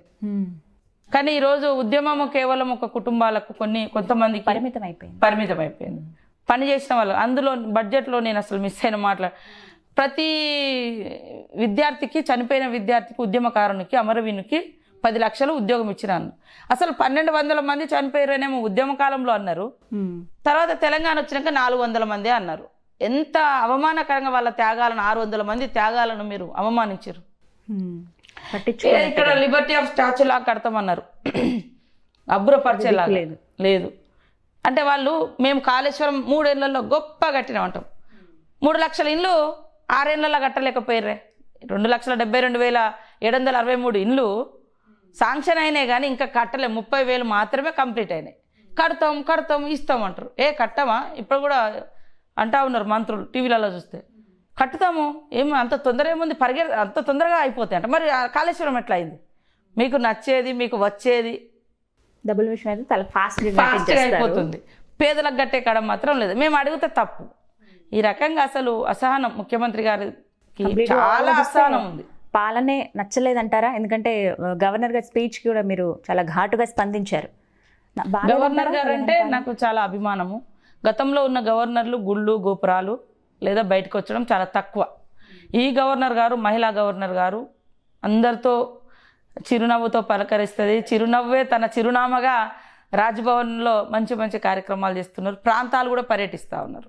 మొన్న మా జాతరకు కూడా ఇన్వైట్ చేయగానే వచ్చిర్రు. తర్వాత అంతకుముందు మా జిల్లా సరౌండింగ్ ప్రాంతాలకు కూడా, గిరిజన ప్రాంతాలకు వచ్చిర్రు. వాస్తవానికి ఆమె 5th షెడ్యూల్ గిరిజన ప్రాంతాలకు పరిపాలకురాలు. ఆమెకు కొన్ని నిర్ణయాలు తీసుకునే అధికారం ఉంది. ఆ విషయం కూడా చాలామంది గవర్నర్లకు స్పృహ లేని కాలం కూడా ఉండి ఈమె వస్తున్నారు చాలా. కానీ ఆమె కూడా మనసు విప్పి మాట్లాడలేదు. వాళ్ళు ఇచ్చిన బుక్ చదివిపోయారు అంతే, అంతకంటే ఏం చేయలేరు. గవర్నర్ వ్యవస్థ అట్లా ఉంది. ఇక గవర్నర్ వ్యవస్థను నేను ఒక ఎమ్మెల్యే కాకుండా ఇంకొక స్టాంప్ అందునేమో, కాకపోతే అట్లా అయిపోయింది వ్యవస్థ. ఆమెను పర్సనల్గా నేనేమనలేదు, వారంటే మాకు గౌరవం. కానీ మహిళా సమస్యలు ప్రస్తావించలేకపోయారు. నగర నడిబొడ్డున ఒక దిశ, ఒక హజీపూర్, చాలా సంఘటనలు జరిగాయి. మహిళలకి రక్షణ లేదా? ఎలా ఉంది అసలు ఈ గవర్నమెంట్ లో మహిళలకు సంబంధించి? శాంతి భద్రతలు బాగున్నాయి అంటున్నారు. రోడ్ల మీద చాలా సార్లు చంపేసిన పరిస్థితులు, కత్తులతో కోసేసుకున్నారు. ఇక్కడక్కడ పర్సనల్ గొడవలే కావచ్చు, రోడ్ల మీద యథేచ్ఛగా వస్తాయి. నిన్న ఒకటి సైకో వచ్చి దారి మీద పోతుంటే కొట్టేసిండు. ఇట్లాంటివి జరుగుతున్నాయి. హజీపూర్లో దాదాపు పసి బాలికలను అత్యంత పాశవికంగా అత్యాచారం చేసి చంపేసిండు. వాడు బతికే ఉన్నాడు. వాడి మీద ఇంకా పనిష్మెంట్ రాలే. ఆ ఫాస్ట్ ట్రాక్ కోర్టుల గురించి అందులో మాట్లాడలేదు. వాళ్ళ పనిష్మెంట్ గురించి కనీసం డిస్కస్ చేయలేదు. టేకు లక్ష్మి ఒక దళిత మహిళ ఆదిలాబాద్లో చనిపోయి అత్యంత దారుణం. దాని గురించి వాళ్ళ ఎమ్మెల్యేలు దళిత వాళ్ళు మాట్లాడలేదు. రేవంత్ రెడ్డి మీద లేవడానికి మాత్రం ఒక ఎమ్మెల్యే ఉంటాడు, టక్కున అతడు ఇష్టం ఉన్నట్టుగా మాట్లాడతాడు. అంటే వాళ్ళకి అవసరం ఉన్నప్పుడు వచ్చి అది కొన్ని పదాలు జంతువులతో పోల్చలేం కానీ అట్లా ఉంది. అంటే సమస్యలు ఎదుర్కొంటున్న ప్రజల గురించి మాట్లాడమంటే మాట్లాడరు. కానీ పొగడడానికే అసెంబ్లీ వేదిక. అసలు పొగడడానికి ఎందుకు? ఓకే, సమస్యలు ఏమున్నాయో అవి చర్చించడానికి వేదిక, అది పరిష్కరించుకోవడానికి వేదిక. కానీ పొగడడానికి ఎక్కడైనా చాలా వేదికలు ఉంటాయి. మనం పొగడచ్చు కదా. సమస్యల గురించి, ప్రజల జీవన ప్రమాణాల, నియోజకవర్గాల్లో ఏమేం సమస్యలు ఉన్నాయి వాటి గురించి బాగైనాక ఇంకెందుకు మాట్లాడడం? నాకు అదే అనిపిస్తుంది. బాగైనాక ఇంకెందుకు మాట్లాడడం? బాగైందని నేను నియోజకవర్గ ప్రజలకు చెప్పుకోండి, లేదా బయట చాలా ప్లాట్ఫామ్లు ఉన్నాయి, మీ మీడియా ఉంది, ఓ పాదయాత్ర చేయండి, బాగైంది మా ఏరియా అంతా బాగుందని. ఎవరు వద్దంటారు? ఇంతకుముందు మేము సమస్యల మీద పాదయాత్ర చేస్తాం, మీరు బాగుందని పాదయాత్ర చేయండి. కానీ అసెంబ్లీలో గంటలు అదే ముఖ్యమంత్రి ఇట్లా, అంతకుముందు వాళ్ళు ఇట్లా చేసారు. అరే నేనంట, అందుకేనా నీ రాజకీయ ఓనమాలు ఇవాళ స్పీకర్గా కూర్చున్న వ్యక్తి నుంచి, ముఖ్యమంత్రి కానుంచి, మంత్రుల కానుంచి, ఎమ్మెల్యేల కానుంచి, జెడ్పీ చైర్మన్ల కానుంచి, గత ప్రభుత్వాలలోనే రాజకీయ ఓనమాలు, గత ప్రభుత్వాలలో ఇచ్చినటువంటి అవకాశాలతోటి ఎదిగిన మీరు ఆనాటి ప్రభుత్వాలు తీసుకున్న మంచి చెడు అన్ని నిర్ణయాలలో మీరు అందరు భాగస్వాములే. అప్పుడు ఇట్లా దులిపేసుకున్నప్పుడు అట్టుగా అప్పుడు ఏం లేవు, ఎప్పుడేం లేవు. అరే అప్పుడు 20 రూపాయల కందిపప్పు ఉండే, ఇప్పుడు 100 రూపాయలు ఎంత ఉంది. అప్పుడు 100 రూపాయలు సిమెంట్ బస్ వచ్చింది, ఇప్పుడు 400 రూపాయలు. దానికి తగ్గట్టుగా బడ్జెట్ పెరుగుతుంది. అప్పుడు ఇన్కమ్ తక్కువ ఉండే, ఇప్పుడు ఇన్కమ్ అవకాశాలు పెరిగినాయి. ఇది చెప్పారు. ఎన్ని కోట్లు పెట్టినాము, అన్ని కోట్లు. 20 కోట్లతో అయ్యేది నువ్వు 60 కోట్లతో చేస్తా ఉన్నావు. బడ్జెట్ పెంచుకో, అప్పులు తెచ్చిన 3 లక్షల కోట్ల అప్పులు ఉన్నాయి. 70 ఏళ్లలో 60,000 కోట్ల అప్పులు కాలేదు. మీరు ఇప్పుడు ఇన్ని కోట్ల అప్పులు చేసారు.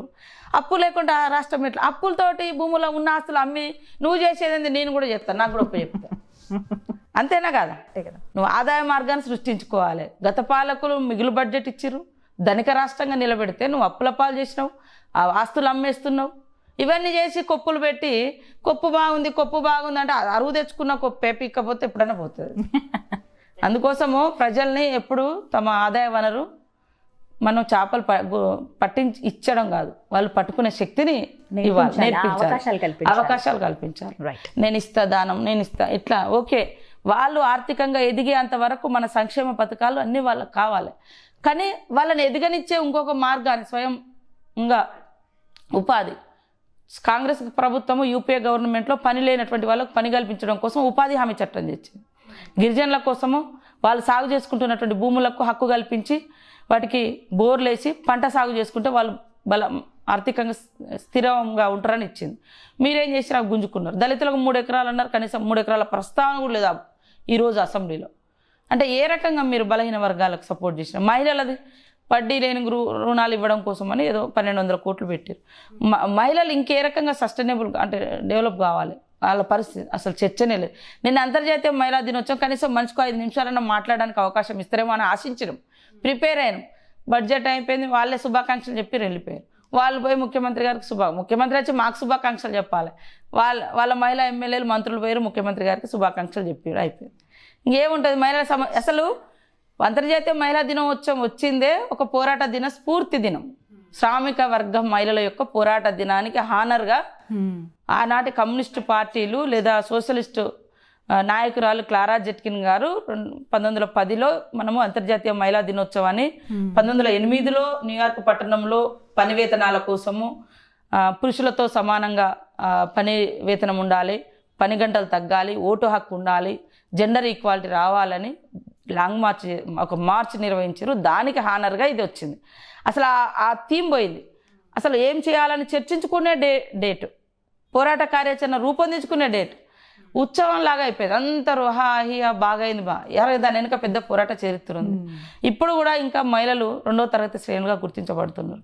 ఇంకా మగవాళ్ళలో జెండర్ డిస్క్రిమినేషన్ ఉంది, తక్కువ వాళ్ళు అన్నటువంటి భావన ఉంది. ఈ మధ్యకాలంలో ఒక మఠాధిపతి అంటాడు, ఎంత ఘోరంగా మహిళ పీరియడ్స్ టైం అంటే ఈ రకంగా ఉంటే భర్తకు వడ్డిస్తే ఒక వ్యభిచార లాగా పుట్టుతుంది నెక్స్ట్ జనరేషన్ అంటే చెప్పుకోవడానికి కూడా అంత దారుణంగా పోల్చేటువంటి ఈ సమాజం ఇంకా కొనసాగడం అనేది అసలు ఎక్కడ టెక్నాలజీ వైపు ఎంత పెరుగుతున్నా ఇంకా అందులో వివక్ష కొనసాగుతుంది. అభివృద్ధి మనము బాగున్నాం, 4 రూపాయలు సంపాదించుకుంటున్నాం అనిపిస్తుంది. ఈ 4 రూపాయలు సంపాదించిన దాని మీద మన ఎంత స్వతంత్రత ఉంది? మనం బయటకు వస్తే బయట మనం ఎన్ని లైంగిక కామ చూపులు చూస్తున్నాం, ఎలాంటి ఇబ్బందులు పడుతున్నాం. మహిళల మీద ఇంతగానం అత్యాచారాలు ఒకప్పుడు లేవు. ఇట్లా కాల్చి చంపడాలు పిల్లల మీద, పెద్దల మీద. నిన్న కూడా ఎక్కడో నల్గొండ, వరంగల్లో 56 సంవత్సరాల వయసు ఆమె మీద 4 ఇట్లా. ఇదే మెదక్ జిల్లాలో 80 సంవత్సరాల ముసలమ్మ మీద. మా దగ్గర అయితే 9 నెలల పాప వరంగల్లో చూసిరు కదా, తల్లి పొత్తిళ్ళలో పడుకున్న వాడు ఇంకా మేపుతా ఉన్నారు. చట్టాలేవి ఎక్కడ పడ్డాయి? ఎక్కడ పడ్డాయి? ఒక ఎన్కౌంటర్ అయింది. సరే, అదందరం మనం రిలీఫ్గా కోరుకున్నాం. తర్వాత ఒక చర్చ కూడా వచ్చింది, కొన్ని వర్గాలకు చేస్తే ఇట్లా, వీళ్ళు దళితులు లేదా బలహీన వర్గాలు కాబట్టి చేసిరని. హజీపూర్ శ్రీనివాస్ రెడ్డి విషయంలో కూడా ప్రభుత్వం ముందే రియాక్ట్ అయి ఉంటే ఈ చర్చకు అవకాశం ఉండేది కాకుండా. మేడం, కేసీఆర్ గారేమో బంగారు తెలంగాణ దిశగా మన రాష్ట్రం ప్రయత్నిస్తోంది, పయనిస్తోంది కూడా. ఆ దిశగానే మేము ముందుకు వెళుతున్నాం. ఇన్ని సంక్షేమ పథకాలు కావచ్చు, ప్రజలు కూడా మాకు 2వసారి పట్టం కట్టారు, ఎందుకంటే అన్ని నచ్చాయి కాబట్టి అని చెప్తున్నారు. బట్ కేసీఆర్ ఫ్యామిలీకి సంబంధించి లేకపోతే పరిపాలన గురించి చాలా కామెంట్స్ చేస్తూ ఉన్నారు. మీరు ఎందుకంటారు? ప్రజలకు మరి ఓకే అన్నట్టేగా రెండోసారి కూడా అధికారంలోకి వచ్చారంటే. వాస్తవానికి వాళ్ళ అధికారంలోకి వచ్చిన దానికంటే ఎదుటిగా ఉన్నటువంటి ప్రతిపక్షం యొక్క పాత్ర కూడా ఇంపార్టెంట్. మా వైఫల్యాలు కూడా ఉన్నాయి. నేను ఇందాకనే చెప్పిన కదా, టికెట్స్ కానీ పొత్తుల విషయంలో కానీ ప్రచారం విషయంలో కానీ ఒక ఏకతాటి మీద జరగలేకపోయింది. అదొకటి మైనస్. ప్రజలలో 3 వచ్చింది, కానీ మళ్ళీ మా దాంట్లో రకరకాల డిఫరెంట్ ఒపీనియన్స్ ఉన్నాయని. ఎందుకంటే తెలుగుదేశం పార్టీ పుట్టిందే కాంగ్రెస్కి వ్యతిరేకంగా, అప్పటి పరిస్థితులు రామారావు గారు స్థాపించినప్పుడు కావచ్చు, తర్వాత ఎదుర్కొంటున్నవన్నీ. అలాంటి పార్టీతో కలిశారు అంటే చాలామంది అర్థం కాలేదేమో, మేము మోటో అర్థం కాలేదు కొంతమందికి, ఎలా కలిశారు అన్న ఆలోచనలో ఉండిపోయారేమో అనిపించింది. అది నిజమేనా? వాస్తవానికి సరే, మాలాంటి ప్రాంతాలలో మాత్రం తెలుగుదేశం కాంగ్రెస్ అందరూ సపోర్ట్ చేశారు. మేము తెలుగుదేశం నుంచి వచ్చినాం కాబట్టేనా లేకుంటే ఏదన్నా కానీ వర్కర్స్ను అంటే కార్యకర్తలను మోటివేషన్ చేసుకునే టైం కూడా లేదు, అంటే సమీకరించుకునే అవకాశాలు కూడా లేనటువంటి పరిస్థితి. వాళ్ళు ఏమో 3-4 నెలల ముందు ఆల్రెడీ సిట్టింగ్ ఎమ్మెల్యేస్ ఎక్కువ సీట్లు ఇచ్చారు, అన్ని రకాలుగా ఆర్థిక సామాగ్రి, జెండాలు, అన్ని ఇచ్చారు. 3 నెలల ముందు నుంచే వాళ్ళు ప్రచారంలో ఉన్నారు. అవును. మాకేమో 15 రోజుల ముందు, అంటే ఎవరైనా వ్యతిరేకంగా ఉన్నా బతిలాడుకోవాలనుకున్నా టైమే లేదు అసలు. ఇది మెయిన్గా ఏంటంటే టైం అనేది ఏ ఒక్క అభ్యర్థి కూడా సరిపోయినటువంటి పరిస్థితి. ఇది ప్లాన్డ్ గా చేశారంటారా? ప్రీ ప్లాన్డ్ గా ముందస్తు ఎన్నికలకు పిలవటం కావచ్చు. అదే మనమేమో ఇంకా నేనే చెప్పిన కదా 1-2 years ఉంది కదా, 1 year ఉంది కదా అన్నట్టుగా అందరం అట్లా ఉన్నారు. అందుకని ఎప్పుడైనా లీడర్, లోకల్గా ఉండే లీడర్ ఎప్పుడు అలర్ట్గానే ఉండాలి. ఎందుకంటే ప్రజా సమస్యల మీద మనం ఎప్పుడు అలర్ట్గా ఉంటేనే ప్రజలు మనకు దగ్గర ఉంటారు. మేమైతే ఎప్పుడు నియోజకవర్గంలో అప్పుడైనా ఇప్పుడైనా ఇంకా జీవితమే అనుకున్నాం కాబట్టి, అంటే 5 రోజులు 10 రోజులు ఇటు వస్తేనే ఏదో కోల్పోయినట్టు అనిపిస్తూ ఉంటుంది జనరల్గా. మళ్ళీ వెంటనే వెళ్ళిపోవాలి. ఈ రోజు ఇక్కడ ఉన్నాము యాక్చువల్గా, కాకపోతే బడ్జెట్ ఉంది కాబట్టి ఆలోచన ఉంటుంది. రెగ్యులర్గా ఫోన్ కాంటాక్ట్లు ఉంటాం, తెలుసుకుంటూ ఉంటాం. కాబట్టి ప్రతి లీడరు పబ్లిక్లో ఉండడం అనేది ఇంపార్టెంట్. అంటే కాంగ్రెస్ పార్టీకి అనగానే ఒక మాస్ లీడర్ ఖచ్చితంగా అవసరం ఉంది. అంటే క్యాడర్ని పుల్ చేయటం కావచ్చు, జనాల్ని పుల్లింగ్ విషయంలో మాస్ లీడర్ ఎవరు లేరు అంటారు. బట్ ఆ అవసరం కాంగ్రెస్ పార్టీకి ఉంది. ఇప్పుడు ఎవరైనా అలా ఉన్నారా? ఒక మాస్ లీడర్ ఎవరైనా ఉన్నారా? తప్పకుండా మాస్ లీడర్స్ ఉన్నారు, క్లాస్ లీడర్స్ ఉన్నారు, సీనియర్ లీడర్స్ ఉన్నారు. అందరూ అన్ని సమస్యలు ఫేస్ చేసినటువంటి వాళ్ళు ఉన్నారు. ఎవరో ఒకరు దాన్ని భుజం మీద మోసుకోవాల్సినటువంటి బాధ్యత. ఎవరో ఒకరు ఫస్ట్ ముందు పడాలి. వాళ్ళని పుషప్ చేయడం కోసం మిగతా శక్తులన్నీ కూడా మనం పనిచేయాల్సిన ఉంటుంది. అయితే జనాలలో ఎట్లున్నారంటే డివైడ్ ఉండేసరికి వీళ్ళ దాంట్లో ఐక్యత లేదనో లేకుంటే ఇట్లాంటి ఒక అపనమ్మకం ఏర్పడి ఇప్పుడు వినిపించే మాట ఇదే. అంటే ఒక లీడర్ కరెక్ట్గా లేరు, హైకమాండ్ విషయం కావచ్చు, అక్కడి నుంచి బాగానే వచ్చిన ఎక్కడ పబ్లిసిటీ విషయం కావచ్చు, లేకపోతే పార్టీ నేతలకే లోకలకులు ఉన్నాయి, చాలా డిస్టర్బెన్సెస్ ఉన్నాయి. సీనియర్లు జూనియర్లను ప్రధానంగా VH గారు ప్రతి మాట చెప్తూ ఉంటారు. ఇప్పుడు వచ్చిన వాళ్ళు ఏం చేస్తారు, నాకు అవకాశం ఇస్తే PCC చీఫ్గా నేను చేసి చూపిస్తానని ఆయన ఎప్పుడు చెప్తూ ఉంటారు. మీరు ఏం సమాధానం చెప్తారు? మేము PCC చీఫ్గా చాలా సీనియర్ ఎప్పటి నుంచైనా కావచ్చు, దాంట్లో ఏం లేదు. కాకపోతే నేనేమంటా అంటే అధిష్టానానికి మాకు ఒక శక్తి యాప్ ఉంది, అన్ని నెంబర్స్ వారి దగ్గర ఉంటాయి. ఒక మెసేజ్ పెట్టి ఎవరు అని కొట్టి చూస్తే అయిపోతుంది, ఎవరు కావాలనేది జనాలు చెప్తారు. అది బెస్ట్ కదా, అధ్యక్షుడు అయిపోతాడు. నా ఒపీనియన్ అయితే అట్లా చేయడం. లేదా సీనియరా జూనియరా అని కాదు, కేసీఆర్ ఉన్నటువంటి ఇప్పుడు గవర్నమెంటు గత పాలకుల కంటే కూడా ఒక డిఫరెంట్ ప్రభుత్వం ఇక్కడ నడుస్తుంది. కుటుంబం అంతా పరిపాలన ఉంది. ఆర్థికంగా చాలా హైదరాబాద్ సరౌండింగ్స్ చూస్తే ఎట్లా విధ్వంసం అవుతుందో చూస్తున్నాం.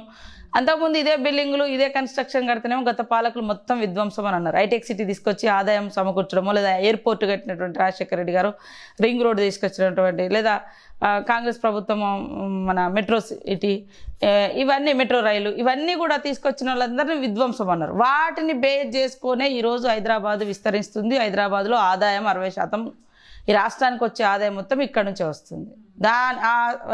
మీరు ఒక్కటన్నా కొత్త ఆదాయ సెంటర్గా సృష్టించగలిగినరా? చేయలేదు. మరి అలాంటి ఆదాయం పొందుతూ ఇవాళ ముఖ్యమంత్రి గారు మొత్తం ప్రతిపక్షం అనేది లేకుండా మేధావులను కానీ ప్రతిపక్ష పార్టీలను కానీ అలా జాయిన్ చేసుకున్నారు.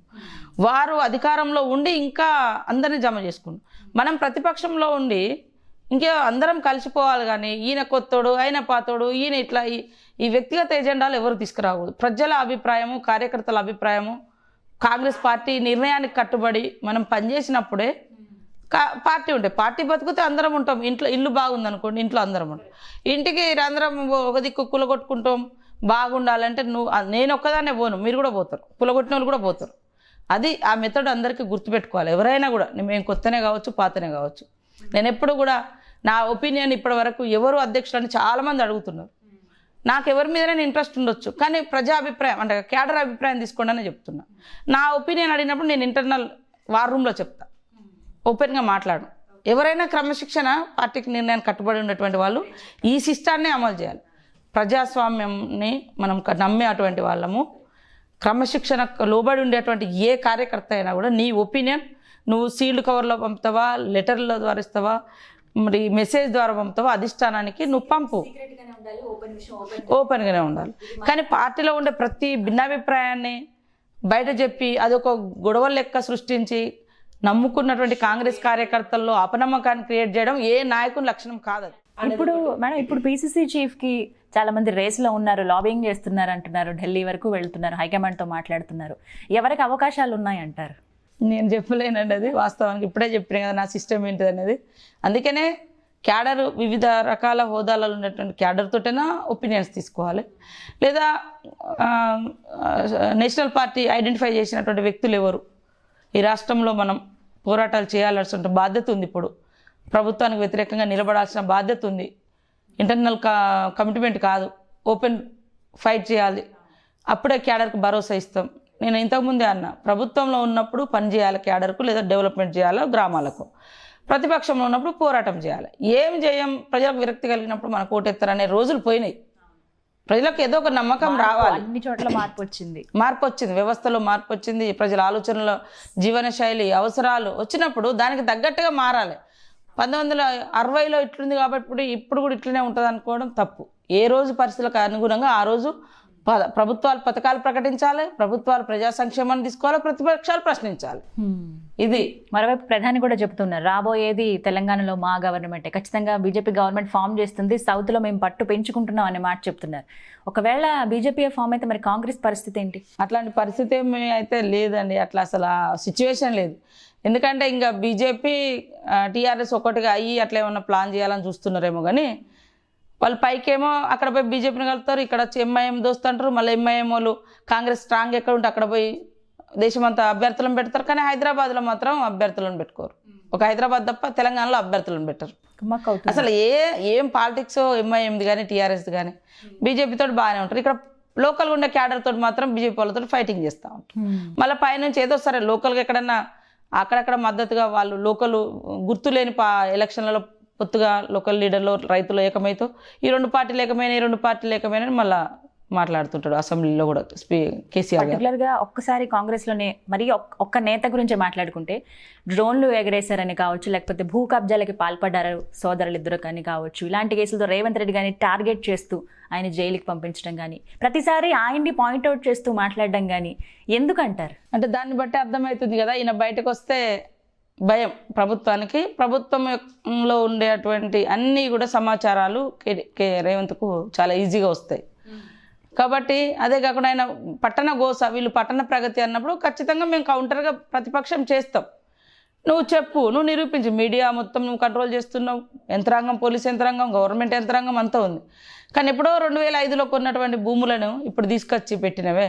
మరి అదే 111 జీవో క్యాష్మెంట్ ఏరియా ఏదైతే గండిపేట రిజర్వాయర్ ప్రొటెక్షన్ చేయాల్సినటువంటి అవసరం ఉంది, హైదరాబాద్ నగర ప్రజలకు సురక్షితమైనటువంటి నీటి వాటర్ స్టోరేజ్, అది దాన్ని వయలేషన్ చేస్తూ ఈరోజు మీరు ఫామ్ హౌస్లు కట్టుకున్నాం.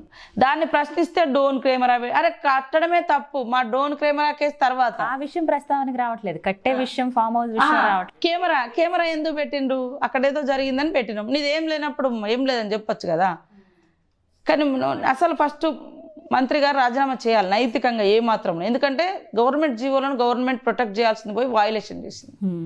అది చేయకుండా ఉల్టా కేసులు పెట్టడం, అసెంబ్లీలో ఏమన్నా మాట్లాడతామేమో అని ముందే ఇట్లాంటి మొన్న చూసినాం. బయటనేమో నామినేషన్ వేయకుండా మార్క్ ఫీల్డ్లో నల్గొండ వాళ్ళని కిడ్నాప్ చేశారు, ఘోరంగా ఇబ్బంది పెట్టారు.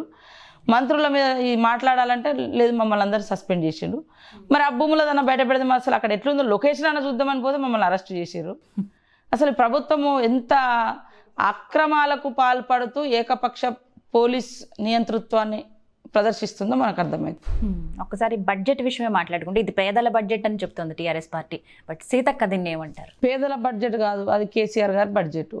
అందులో ఏమని ఉందా? నిరుద్యోగ భృతి లేదు, దళితులకు 3 ఎకరాలు లేవు, అదేవిధంగా ఎస్సీ ఎస్టీలకు కేటాయింపులు కేవలం అంకెలే, ఖర్చులు లేవు, ఓ పంట పెట్టుబడి లేదు, అంటే ఎస్సీ ఎస్టీల భూములే లేవు అసలు చాలా వరకు.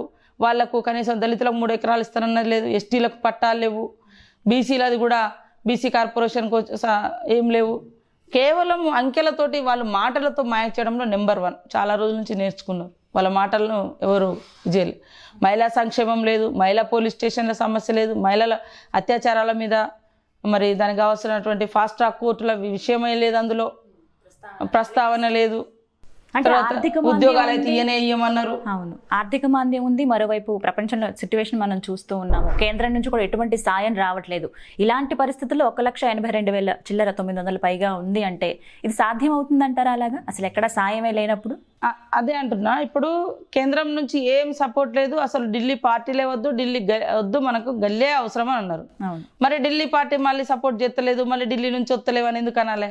అంతకుముందు ఎలక్షన్లప్పుడు మాది గల్లీ, మేము షీల్డ్ కవర్ కాదన్న. మొన్న సింగిల్ విండో ఎలక్షన్లలో డిసిసిబి చైర్మన్లను షీల్డ్ కవర్లలో పంపారు వీళ్ళు మాత్రం జిల్లాలకు. అంటే మాటలు అనడానికి బాగానే ఉంటాయి, వినేటోళ్ళ పరిస్థితి. అంటే ఈ బడ్జెట్లో అగ్రికల్చర్ అనుబంధ రంగాలకి పెద్దపీట వేశారన్న మాట కూడా వినిపించింది. అసలు చాలా చాలా బాగుంది, బాగా ఇంప్లిమెంట్ చేయబోతున్నాం మేము, వేయటమే ఇక్కడ స్టార్టింగే చాలా బాగుంది, ఈ ఆలోచన రావడం కూడా కరెక్ట్. హరీష్ రావు గారికి అని ఒక మాట అన్నారు కేసీఆర్ గారు, చాలా బాగుంది బడ్జెట్ అని. ఏముంది అసలు అందులో? అదే రైతు బంధు అన్నారు, మేము అడిగినాం, కౌలు రైతులకు ఇవ్వండి, పోడు రైతులకు ఇవ్వండి, పట్టా లేకున్నా రైతు అనేటువంటి వ్యవసాయం చేసేటువంటి వాళ్ళు ఉంటారు. చాలా మందికి రైతు బంధు కూడా రావట్లేదు, పట్టాలు లేనటువంటి వాళ్ళు చాలా మంది ఉన్నారు. ఆఫీసులో చుట్టూ తిరుగుతున్నారు, ధరణి ఓపెన్ కాక ఇట్లా రీసెంట్ గానే చూస్తున్నా ఎంఆర్ఓ ఆఫీసుల చుట్టూ ఎంత ఘోరమైన పరిస్థితి, చంపేసే పరిస్థితి ఇవన్నీ ఉన్నాయి. ఈ పట్టాల సమస్య వచ్చినప్పుడుకనే ఈ సమస్య వచ్చింది. వాస్తవానికి రైతు ఎవరు అనేది నీకు ఇంత అధికార యంత్రాంగ వ్యవస్థ ఉంది. ఒక ఊర్లో ఆశా వర్కర్ ఉంటారు, అంగన్వాడీ ఉంటారు, టీచర్ ఉంటారు, ఏఎన్ఎం ఉంటారు, కార్యదర్శి ఉంటారు, కారోబార్ ఉంటారు, ఎంతమంది ఉంటారు. ఆడ గ్రామసభ పెడతా ఉంటారు, ఎవరెవరు రైతులు ఎక్కడెక్కడ భూమి ఎక్కడ దున్నుతారంటే బయటకు వచ్చే లిస్టు. నువ్వు సమగ్ర సర్వే ద్వారా ఇంత చేసినాం అంత చేసినాం అంటారు కదా. మరి 10 రోజులలో ఏ ఊర్లో రైతులు ఏంటిది అనేది ఏ సంవత్సరం ఆ సంవత్సరం ఒక చార్ట్ తీసుకొని ఇవ్వాలి.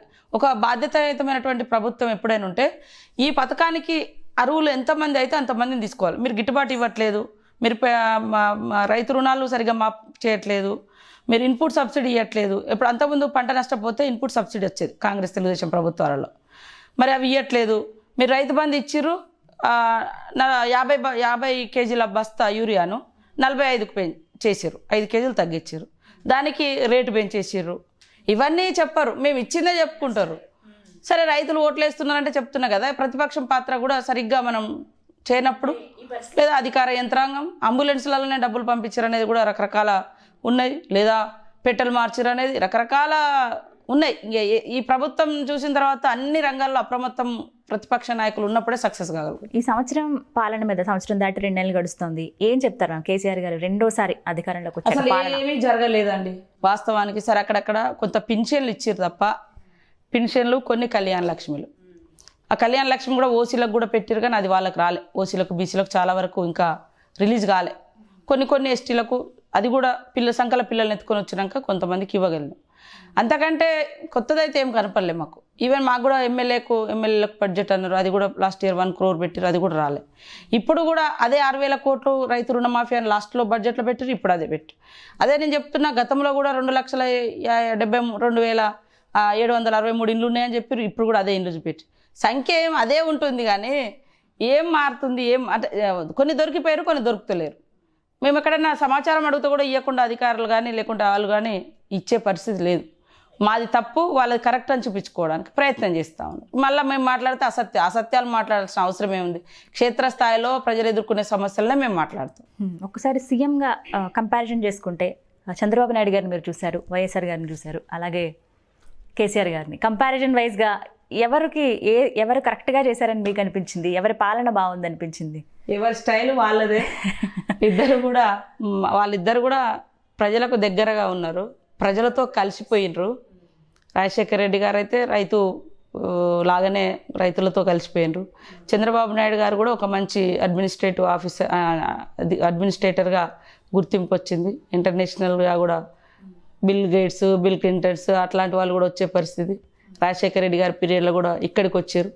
వీరు అక్కడే పోయి భోజనాలు చెప్తే అది చాలా గొప్పగా చెప్పుకుంటా ఉన్నారు. అంటే అట్లా ఎట్లా ఉంటుంది, ఇట్లాంటివి కూడా గొప్పగా చెప్పుకోవడం అనేది. వాళ్ళే ఇక్కడికి మన రాష్ట్రానికి వచ్చి తిరిగిపోయిన ముఖ్యమంత్రుల కాలం 10 ఏళ్ళ కింద జరిగింది, 15 ఏళ్ళ క్రితం చూసాము.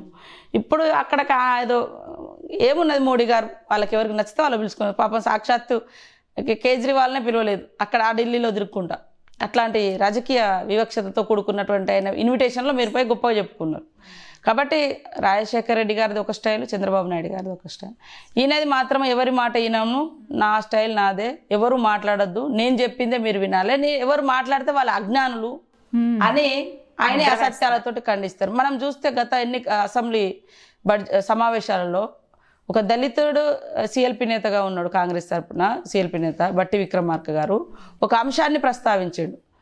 ఏది రుద్రమకోట అదేవిధంగా కూనవరం దగ్గర శబరి కలుస్తుంది అని. ముఖ్యమంత్రి గారు నీకేమైనా జ్ఞానం ఉందా, నీకు తెలియదయ్యా, అది పేరంటాల పల్లికాడ కలుస్తుంది, పోలవరం దగ్గర కలుస్తుంది అని అన్నాడు. లేదు నేను ఛాలెంజ్ చేస్తున్నానందుకు ఎమ్మెల్యేలందరినీ కూడా పీకాడు. కానీ బట్టి గారు ఛాలెంజ్ చేసింది వాస్తవం. వారి అబద్ధాలు చాలా అద్భుతంగా డేర్గా ఎదుటి వాళ్ళని నోరు మూయించే విధంగా చెప్పగలుగుతారు. మేము వాస్తవాలను కూడా చెప్పడానికి మాకు స్పేస్ కానీ ఆ టైం కానీ కనీసం అంటే ఆ స్వేచ్ఛ కానీ లేకుండా తొక్కి పెట్టేసే స్వభావం. గతంలో రాజశేఖర రెడ్డి ఉన్నా మేము తెలుగుదేశంలో గట్టిగా మాట్లాడగలిగినాం. చంద్రబాబు నాయుడు ఉన్నప్పుడు కూడా వాళ్ళ అవతల నుంచి కాంగ్రెస్ వాళ్ళు కూడా గట్టిగా మాట్లాడగలిగారు. కానీ ఈరోజు ప్రతిపక్షం వాయిస్ వినడానికి మొన్న ఏం మాట్లాడామని అసలు మేము వెళ్ళోకి కూడా పోలే, కథం తీర్మానం పెట్టేసి బహిష్కరించాలి, సస్పెండ్ చేయాలని. అరే మీరు 5 ఏళ్ళు 10 ఏళ్ళు సరే ఉద్యమం పేరు మీద ఎన్ని రకాల విధ్వంసాలు అరాచకాలు అన్నీ చేసిర్రు, దానికి ఉద్యమం ముసుగేసారు. మేము కూడా తెలంగాణ ప్రజల ముచ్చటే కదా మాట్లాడేది, తెలంగాణలో జరిగేది. వినడానికి ఎందుకు ఇష్టపడరు? ఎంత అంటే వన్ సైడ్ మేము చెప్పింది వినాలి, ఏమి రాచరికమా? అట్లాంటప్పుడు ఎన్నికలు ఎందుకు, ఈ పాలకులు ఎందుకు? మొత్తం అన్ని రద్దు చేసి నేనే రాజును అని ప్రకటించుకుంటూ అయిపోతుంది. అట్లా అనిపిస్తుంది, అంత బాధ అనిపిస్తుంది. మేడం, ఏపీలో 3 రాజధానుల అంశం పెద్ద ఇష్యూగా మారిపోయింది ఇప్పుడు. దీనివల్ల టీడీపీ వ్యతిరేకత సంతరించుకుంది, టీడీపీ కంప్లీట్గా వ్యతిరేకత అనేది ఫామ్ అయిపోయింది అంటున్నారు. మళ్ళీ టీడీపీ అధికారంలోకి వచ్చే అవకాశం ఉందంటారా అసలు? ఎందుకంటే ఆయన ఒక మంచి అడ్మినిస్ట్రేటర్గా ఆయనకు పేరుంది, ఇన్నేళ్ల రాజకీయ అనుభవం. కానీ అలాంటి ఆయనకి పూర్తిగా రివర్స్ అయిపోయింది పరిస్థితి. అక్కడ అధికార పక్షం మాటలు కానీ ఒక్క అవకాశం అనడం, అక్కడ ఏది చేసినా నెగిటివ్గా ఉండడం. సరే ఆయనకు కొన్ని ఛానల్స్ లేదా యంత్రాంగము లేదా రాజశేఖర రెడ్డి గారిని వారు ఓన్గా ఆ కాంగ్రెస్ పథకాలను మొత్తం ఆయన ఖాతాలో వేసుకోవడం, ఇవి రకరకాలుగా చేయడం జరిగింది. వాస్తవానికి తెలుగుదేశం పార్టీ అక్కడ అధికారంలోకి రావడం కానీ ఆంధ్ర ఏర్పడ్డ తర్వాత వెళ్ళడం కానీ వాస్తవం కుర్చీతో సహా కొనుక్కోవాల్సిన సిచ్యువేషన్. తెలంగాణ పేరు కొత్తది, ఆంధ్రప్రదేశ్ పేరు పాతది కావచ్చు, కానీ రాష్ట్రం అక్కడ పరిస్థితి అన్నీ కొత్తే. ఇక్కడ పెట్టిన పొయ్యి కట్టిన ఇల్లు ఉంది, కేసీఆర్ కూర్చొని మొత్తం ఇవన్నిటికీ నేను అద్భుతంగా చేస్తున్నా అని చెప్తున్నారు. నువ్వు కొత్తది సెక్రటేరియట్ కట్టలేదు, కనీసం సెక్రటేరియట్లో కూర్చోలేదు, ఇంకా ఏది కూడా ఏ బిల్డింగ్ కూడా కొత్తగా లేదు. ఏదైనా ఉంటే ప్రైవేటు బంగ్లాలు, ప్రైవేటు పెట్టుబడిదారులకు సంబంధించిన వాటిలలో పర్మిషన్లు ఈజీగా వస్తున్నారు, పార్ట్నర్లు కూడా ఉండొచ్చు, మనకు తెలియదు. అవి కొత్తది ఎక్కడ కొత్త గురుకులాలలో చెప్పారు, కొత్త గురుకుల పాఠశాలలకు బిల్డింగ్ కూడా రాలేదు. అక్కడ చాలా వరకు డెవలప్ అయింది. ఒక కాన్ఫిడెన్స్ ఇచ్చిండు వాస్తవానికి ముఖ్యమంత్రిగా చంద్రబాబు నాయుడు గారు. పెట్టుబడిదారులకు కానీ పరిశ్రమలు పెట్టి ఆ రాష్ట్రాన్ని అభివృద్ధి చేసుకోవడానికి ఇక్కడ ఒక హైటెక్ సిటీ లేదా ఫ్లైఓవర్స్ లేదా ఇట్లా కానీ కొన్ని రాజశేఖర రెడ్డి గారి హయాంలో రాజశేఖర రెడ్డి గారు చేశారు, ఆయన హయాంలో ఆయన చేశారు. ఇద్దరు కలిసి వాస్తవానికి చాలా హైదరాబాద్కు రింగ్ రోడ్ కానీ, ఎయిర్పోర్ట్ కానీ, ఇంటర్నేషనల్ ఎయిర్పోర్ట్ కానీ, రకరకాల ఐటీ సంస్థలు కానీ రావడానికి చాలా కృషి చేశారు. వారు పెట్టిన మొక్క ఇవాళ పెద్దదై ఫలితాలు వచ్చిన తర్వాత మాది అని వీళ్ళు క్యాచ్ చేసుకుంటారు, ఓకే. కానీ ఇవాళ ఆంధ్రలో జగన్మోహన్ రెడ్డి గారు చేయాల్సింది అది కాదు, నమ్మకాన్ని ఇవ్వాలి. ప్రజలు మీకు ఒక అవకాశం ఇచ్చారు, ఇచ్చినప్పుడు వచ్చే మీరు రైజింగ్ స్టేట్గా ఉన్నారు, ఇప్పుడే అంటే ఆకర్షించుకునే స్టేట్గా ఉన్నారు. పెట్టుబడులు రావాల్సినటువంటి సమయం, సాధించుకోవాల్సిన సమయం. చంద్రబాబు నాయుడు గారు విపరీతంగా తిరిగిండు, ఒప్పందాలు కుదుర్చుకున్నాడు. ఇవాళ కియా వచ్చినా, శ్రీ సిటీ అట్లాంటివి వచ్చినా, ఇంకా రకరకాల ఐటీ సంస్థలు వచ్చినా వాటికి నమ్మకం కలిగించి చాలా మంది వచ్చారు. ఎందుకంటే హైదరాబాద్ను మోడల్గా చూసుకున్నారు. ఆంధ్రప్రదేశ్ ఒకప్పుడు ఆయన ముఖ్యమంత్రిగా ఉన్నప్పుడు కాన్ఫిడెన్స్ వచ్చింది వాళ్ళకు. ఆయన ముఖ్యమంత్రి అయిన తర్వాత ఆ కాన్ఫిడెన్స్ వచ్చింది. ఫస్ట్ సారి ఎన్నికలలో కూడా తెలుగుదేశం వస్తుందని మేము అనుకోలేదు. ఎందుకంటే తెలంగాణకు అనుకూలంగా కూడా ఇక్కడ కార్యకర్తల డిమాండ్ మేరకు, ఇక్కడ ప్రజల డిమాండ్ మేరకు ఇచ్చారు. అప్పుడు ఆంధ్ర ప్రజలు తెలివిగా ఆలోచించారు, ఒక సీనియర్ ఉండాలి, అనుభవజ్ఞుడు ఉండాలని. కానీ తర్వాత ఎందుకో మరి ఏం జరిగిందో తెలియదు, కానీ వాస్తవంగా చంద్రబాబు నాయుడుతో బాగుపడ్డ వాళ్ళందరూ కూడా ఇక్కడ వారి ఆస్తులను కాపాడుకోవడం కోసం ఇక్కడ ముఖ్యమంత్రి చెప్పినట్టుగా అక్కడ ఓడియడానికి ప్రయత్నం చేశారు. అయితే ఈ 3 రాజధానుల అంశమే ఇప్పుడు పెద్ద ఇష్యూ అయిపోయింది. 3 రాజధానుల మాట 3 ముక్కల ఆట ఎట్లా అంటామో ఇప్పుడు కూడా అదే అయిపోయింది ఆంధ్రప్రదేశ్. వాస్తవంగా ఇది జగన్మోహన్ రెడ్డి సమస్య, చంద్రబాబు సమస్య కాదు. ఆంధ్ర ప్రజల యొక్క ఆత్మగౌరవానికి, ఆర్థికంగా వారు డెవలప్ కావడానికి, వారి భవిష్యత్తును నిర్మించుకోవడానికి అమరావతి రాజధాని అనేది ఒక హిస్టారికల్, అమరావతి అనే ఒక పేరు, దానికి ఒక చరిత్ర ఉంది. 83-84 రోజులు అయిపోతుంది దీక్షలు చేపట్టి. వాళ్ళని శత్రువులుగా చూసేటువంటి పరిస్థితి. దీక్ష ఓన్లీ అమరావతి వాళ్ళు కాదండి చేయాల్సింది, ఆంధ్ర ప్రజలందరూ చేయాలి నా ఆలోచన అయితే. ఇది ఒక్కటే కామన్ అంటే అందరూ చెప్పాలనుకున్నదో లేకపోతే అర్థం కాని క్వశ్చన్ ఏంటంటే మేడం, తెలంగాణ ఉద్యమం అప్పుడు చూసాం ప్రతి ఒక్కరు సకల జనుల సమ్మెని పెన్ డౌన్ చేసి ప్రతి ఒక్కరు పార్టిసిపేట్ చేశారు. మరి అమరావతి క్యాపిటల్గా కావాలని ఎందుకు ఆంధ్ర ప్రాంతం అందరూ ధర్నా చేయట్లేదు చూసారా? దీన్ని బట్టి మీకు అర్థం చేసుకోవచ్చు 3 రాజధానులు యాక్సెప్ట్ చేస్తున్నారని వైఎస్ఆర్సీపీ ఉంటుంది. ఆయన అధికారంలో ఉన్నాడు కానీ వాస్తవంగా అన్ని వర్గాలు, ఇప్పుడు శ్రీకాకుళమైనా, విశాఖపట్నమైనా, విజయనగరమైనా కాంగ్రెస్ ప్రభుత్వంలో, తెలుగుదేశం ప్రభుత్వంలో ఆనాటి మంత్రులు అందులో ఉన్నారు, ఇల్లు ఉన్నారు, అందరు కలిసి వైసీపీలో ఉన్నారు. అప్పుడు డెవలప్ చేసుకున్నారు. హైదరాబాద్ అది విశాఖపట్నం కూడా ఒక ఆర్థిక రాజధానిగా ఎదిగింది. ఇప్పుడు నేను ఒకటే అడగదలుచుకున్నా, రేపు విశాఖపట్నం ఉంటుందని గ్యారంటీ ఉందా? రేపు కర్నూలే ఉంటుందని గ్యారంటీ ఉందా? కాబట్టి ఒక పాలకుడు నిర్ణయం తీసుకున్నట్టు దట్టు సాక్షాత్తు ప్రధానమంత్రి వచ్చి శంకుస్థాపన చేసినటువంటి ప్రాంతం అమరావతి. ఆ ప్రాంతం రైతులు భూములు ఇచ్చిర్రు, సెంటర్ అయిపోయింది. అందరూ కూడా ఒక పరిపాలనా కేంద్రంగా, ఒక ఆత్మగౌరవానికి ఒక సింబాలిక్గా అమరావతిని మనం పెట్టుకోవాలి. వాస్తవానికి 3 ముక్కలాటలాగా ఏదో ల్యాండ్స్ రియల్ ఎస్టేట్ పెరగడం కోసమో లేకుంటే ఇంకోటో దాని మూలంగా లాభం లేదు. ఆంధ్ర ప్రజలు కూడా ఒక ఆఫీస్కి వస్తే ఇవాళ హైదరాబాద్కి వచ్చేది అంత దూరం నుంచి, రాజధాని మాకు ఇదే ఉండాలని ఫైట్ చేశారు. అంత దూరం నుంచి ఇక్కడికి రావడానికి ఇష్టపడ్డారంటే ఇక్కడ అన్ని ఆఫీసులు ఒక దగ్గర దొరుకుతాయి. ఒక హైకోర్టుకు వస్తే ఒక అసెంబ్లీ ఉంటుంది, లేదా ఎమ్మెల్యేలు ఉంటారు, మంత్రులు ఉంటారు, సెక్రటేరియట్ ఉంటుంది, లేదా వివిధ రకాల ఆఫీసులలో పని చేసుకోవచ్చు. ఒక కారు కొనుక్కోవడానికి కూడా అన్ని రకరకాల అన్నీ కూడా ఒక దగ్గర ఉంటాయని ఒక రోజు వస్తే అన్ని పనులు చూసుకొని పోయేది.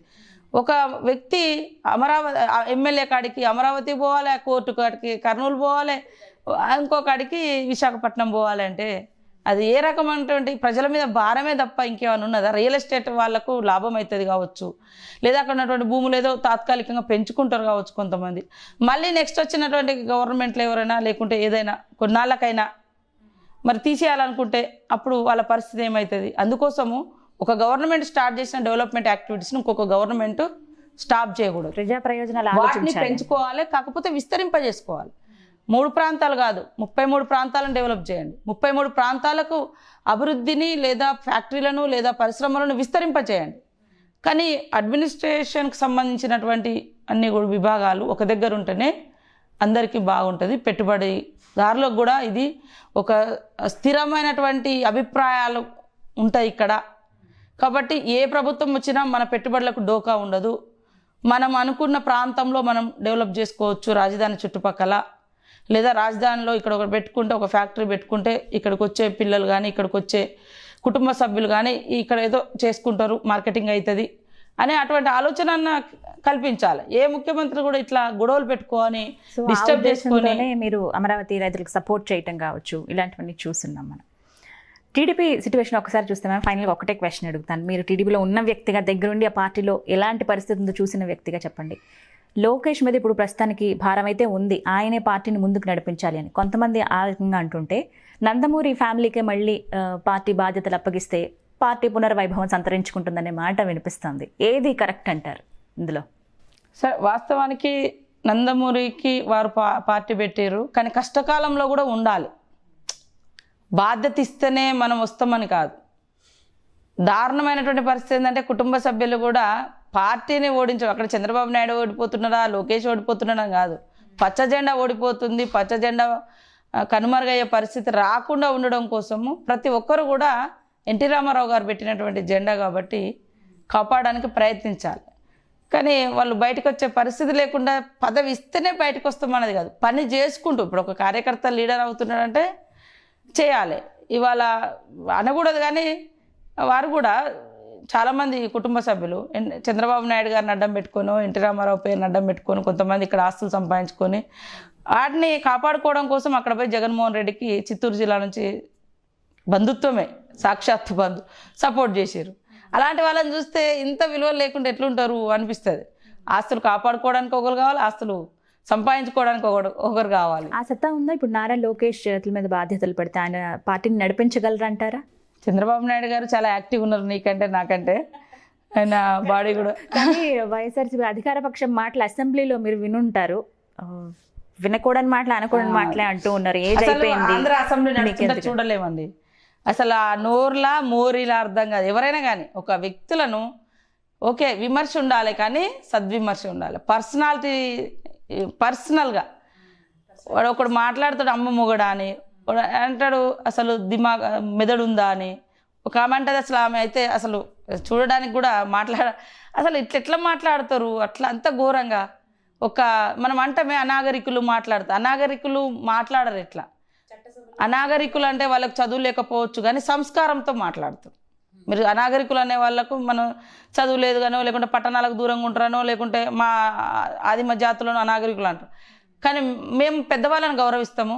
ఏజ్లో పెద్దవాళ్ళైనా, ఒక పదవిలో పెద్ద అయినా ఏముండదు. అసలు అట్లా తిట్టడం మూలంగా తిట్టించుకున్న వ్యక్తి పరువు కాదు, తిట్టిన నోరు వేస్ట్ అనేది అర్థమవుతుంది. అది గుర్తుపెట్టుకొని సీఎంఏ అక్కడ కూర్చుంటారు, ఆయన ఎదురుగుండానే తిడతారు.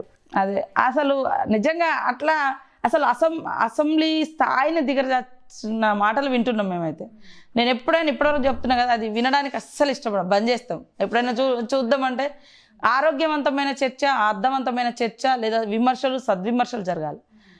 చా అసలు నిన్నటిదాకా ఆన్నే ఉంటారు, ఆన్నే ఇది చేస్తారు. అక్కడి నుంచే ఇదే ఈరోజు చంద్రబాబు నాయుడు గారిని పదే ఒక ఆమె మాట్లాడుతుంది. అదే ఆ మనిషి రాజశేఖర రెడ్డి గారిని గోసి గుంజు కొడతారు అన్నారు.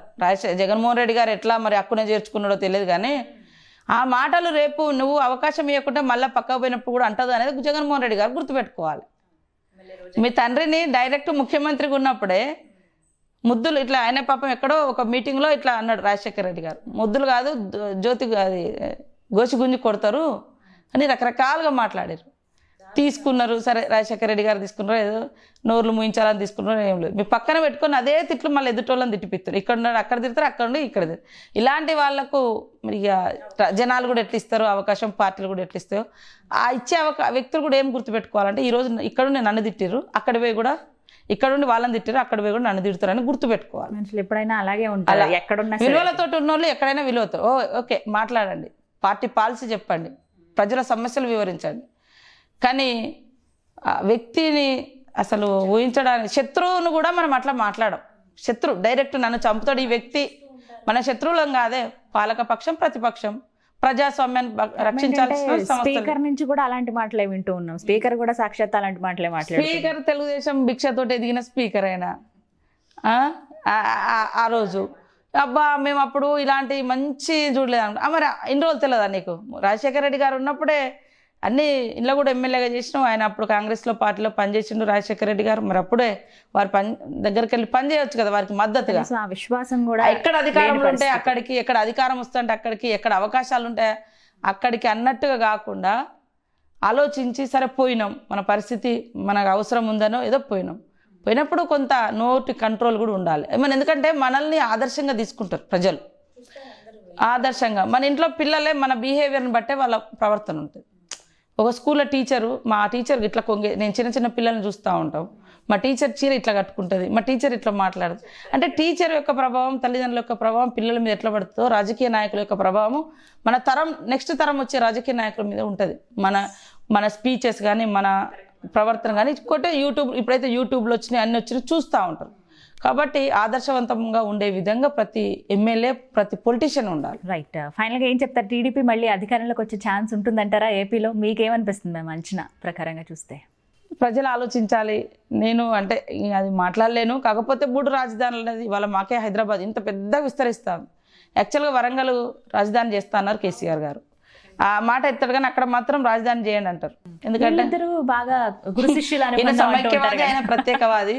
ఇద్దరు గురు శిష్యులు లెక్క అయిపోయారు. ఆయన చిన్న కాళ్ళు మొక్కే పరిస్థితి వచ్చింది. అప్పుడేమో రాళ్ళు వేసుకున్నారు. అంటే ప్రజలు పిచ్చోళ్ళ అయింది అనేది అర్థం కాని పరిస్థితి. పీఠాధిపతుల వ్యవస్థ నడుస్తుంది ఇప్పుడు. కులాధిపతులు, పీఠాధిపతులు, ప్రజాధిపతులది ప్రజాస్వామ్యాన్ని నడుస్తలేదు. పీఠాధిపతులు ఏం చెప్తే అది నడుస్తుంది. అసలు చైతన్యం ఎడిపోతుందో అర్థమైతే లేదు. సీతక్క ఏం చెప్తారు ఫైనల్గా? ఒకటే మాట, ములుగు ప్రజలను ఉద్దేశించి కావచ్చు, రాష్ట్రాన్ని ఉద్దేశించి కావచ్చు, ఏం చెప్తారు? మా ములుగు ప్రజలు నన్ను ఒక ఎమ్మెల్యేగా 2 సార్లు అవకాశం ఇచ్చారు. ఓడిపోయినా కూడా వాళ్ళతోటే ఉన్నా, వాళ్ళ మధ్యనే ఉన్నా. నా శాయశక్తుల నా ములుగు నియోజకవర్గం అభివృద్ధి చెందే విధంగా, ప్రభుత్వం సహకారం అందించే విధంగా, ప్రభుత్వంతో సహకారం తీసుకుంటూ ప్రశ్నిస్తూ ముందుకెళ్తా. నియోజకవర్గ ప్రజలు నా మీద పెట్టుకున్న నమ్మకానికి అనుగుణంగా నేను అందుబాటులో ఉండి పనిచేస్తా. ఎక్కడ కూడా బయటకు వచ్చి అంటే వాళ్ళని దూరం చేసుకునే పరిస్థితి. సేమ్ టైంలో రాష్ట్రంలో ఉన్నటువంటి మిగతా ప్రజలకు కూడా నేను నా వంతుగా వాళ్ళ యొక్క సమస్యలను అసెంబ్లీలో కానీ బయట కానీ ప్రస్తావించి పరిష్కారానికి కృషి చేస్తాను. మేబీ అదొక్కటే మీలో ప్లస్ పాయింట్ అని అనగానే ఖచ్చితంగా ఎప్పుడు ప్రజల్లోకి అందుబాటులో ఉంటారు. ములుగు ప్రజలకు కావచ్చు, ఎక్కువ సమయం అక్కడే కేటాయిస్తుంటారు. వారి సమస్యలు ఏ ప్రాబ్లం వచ్చింది, అక్క నాకు ఈ సమస్య అంటే వెన్నంటే ఉండు, మీరు ఆ సమస్యను వెంటనే తీర్చి వాళ్ళకు ఒక ఆదరాభిమానంగా హక్కును చేర్చుకున్న మనస్తత్వమే ఇక్కడ దాకా తీసుకొచ్చింది. ఇంకా మరింత మంచి పొజిషన్లో ఉండాలని కోరుకుంటున్నాం సీతక్క గారు. థ్యాంక్ యూ అండి. Thank you so much. చూసారు కదా, ఇది వాళ్ళ వీడియో. ఈ వీడియో కనుక మీకు నచ్చినట్లయితే లైక్ చేయండి, షేర్ చేయండి, కామెంట్ చేయండి. మా ఛానల్ను సబ్స్క్రైబ్ చేసుకోండి.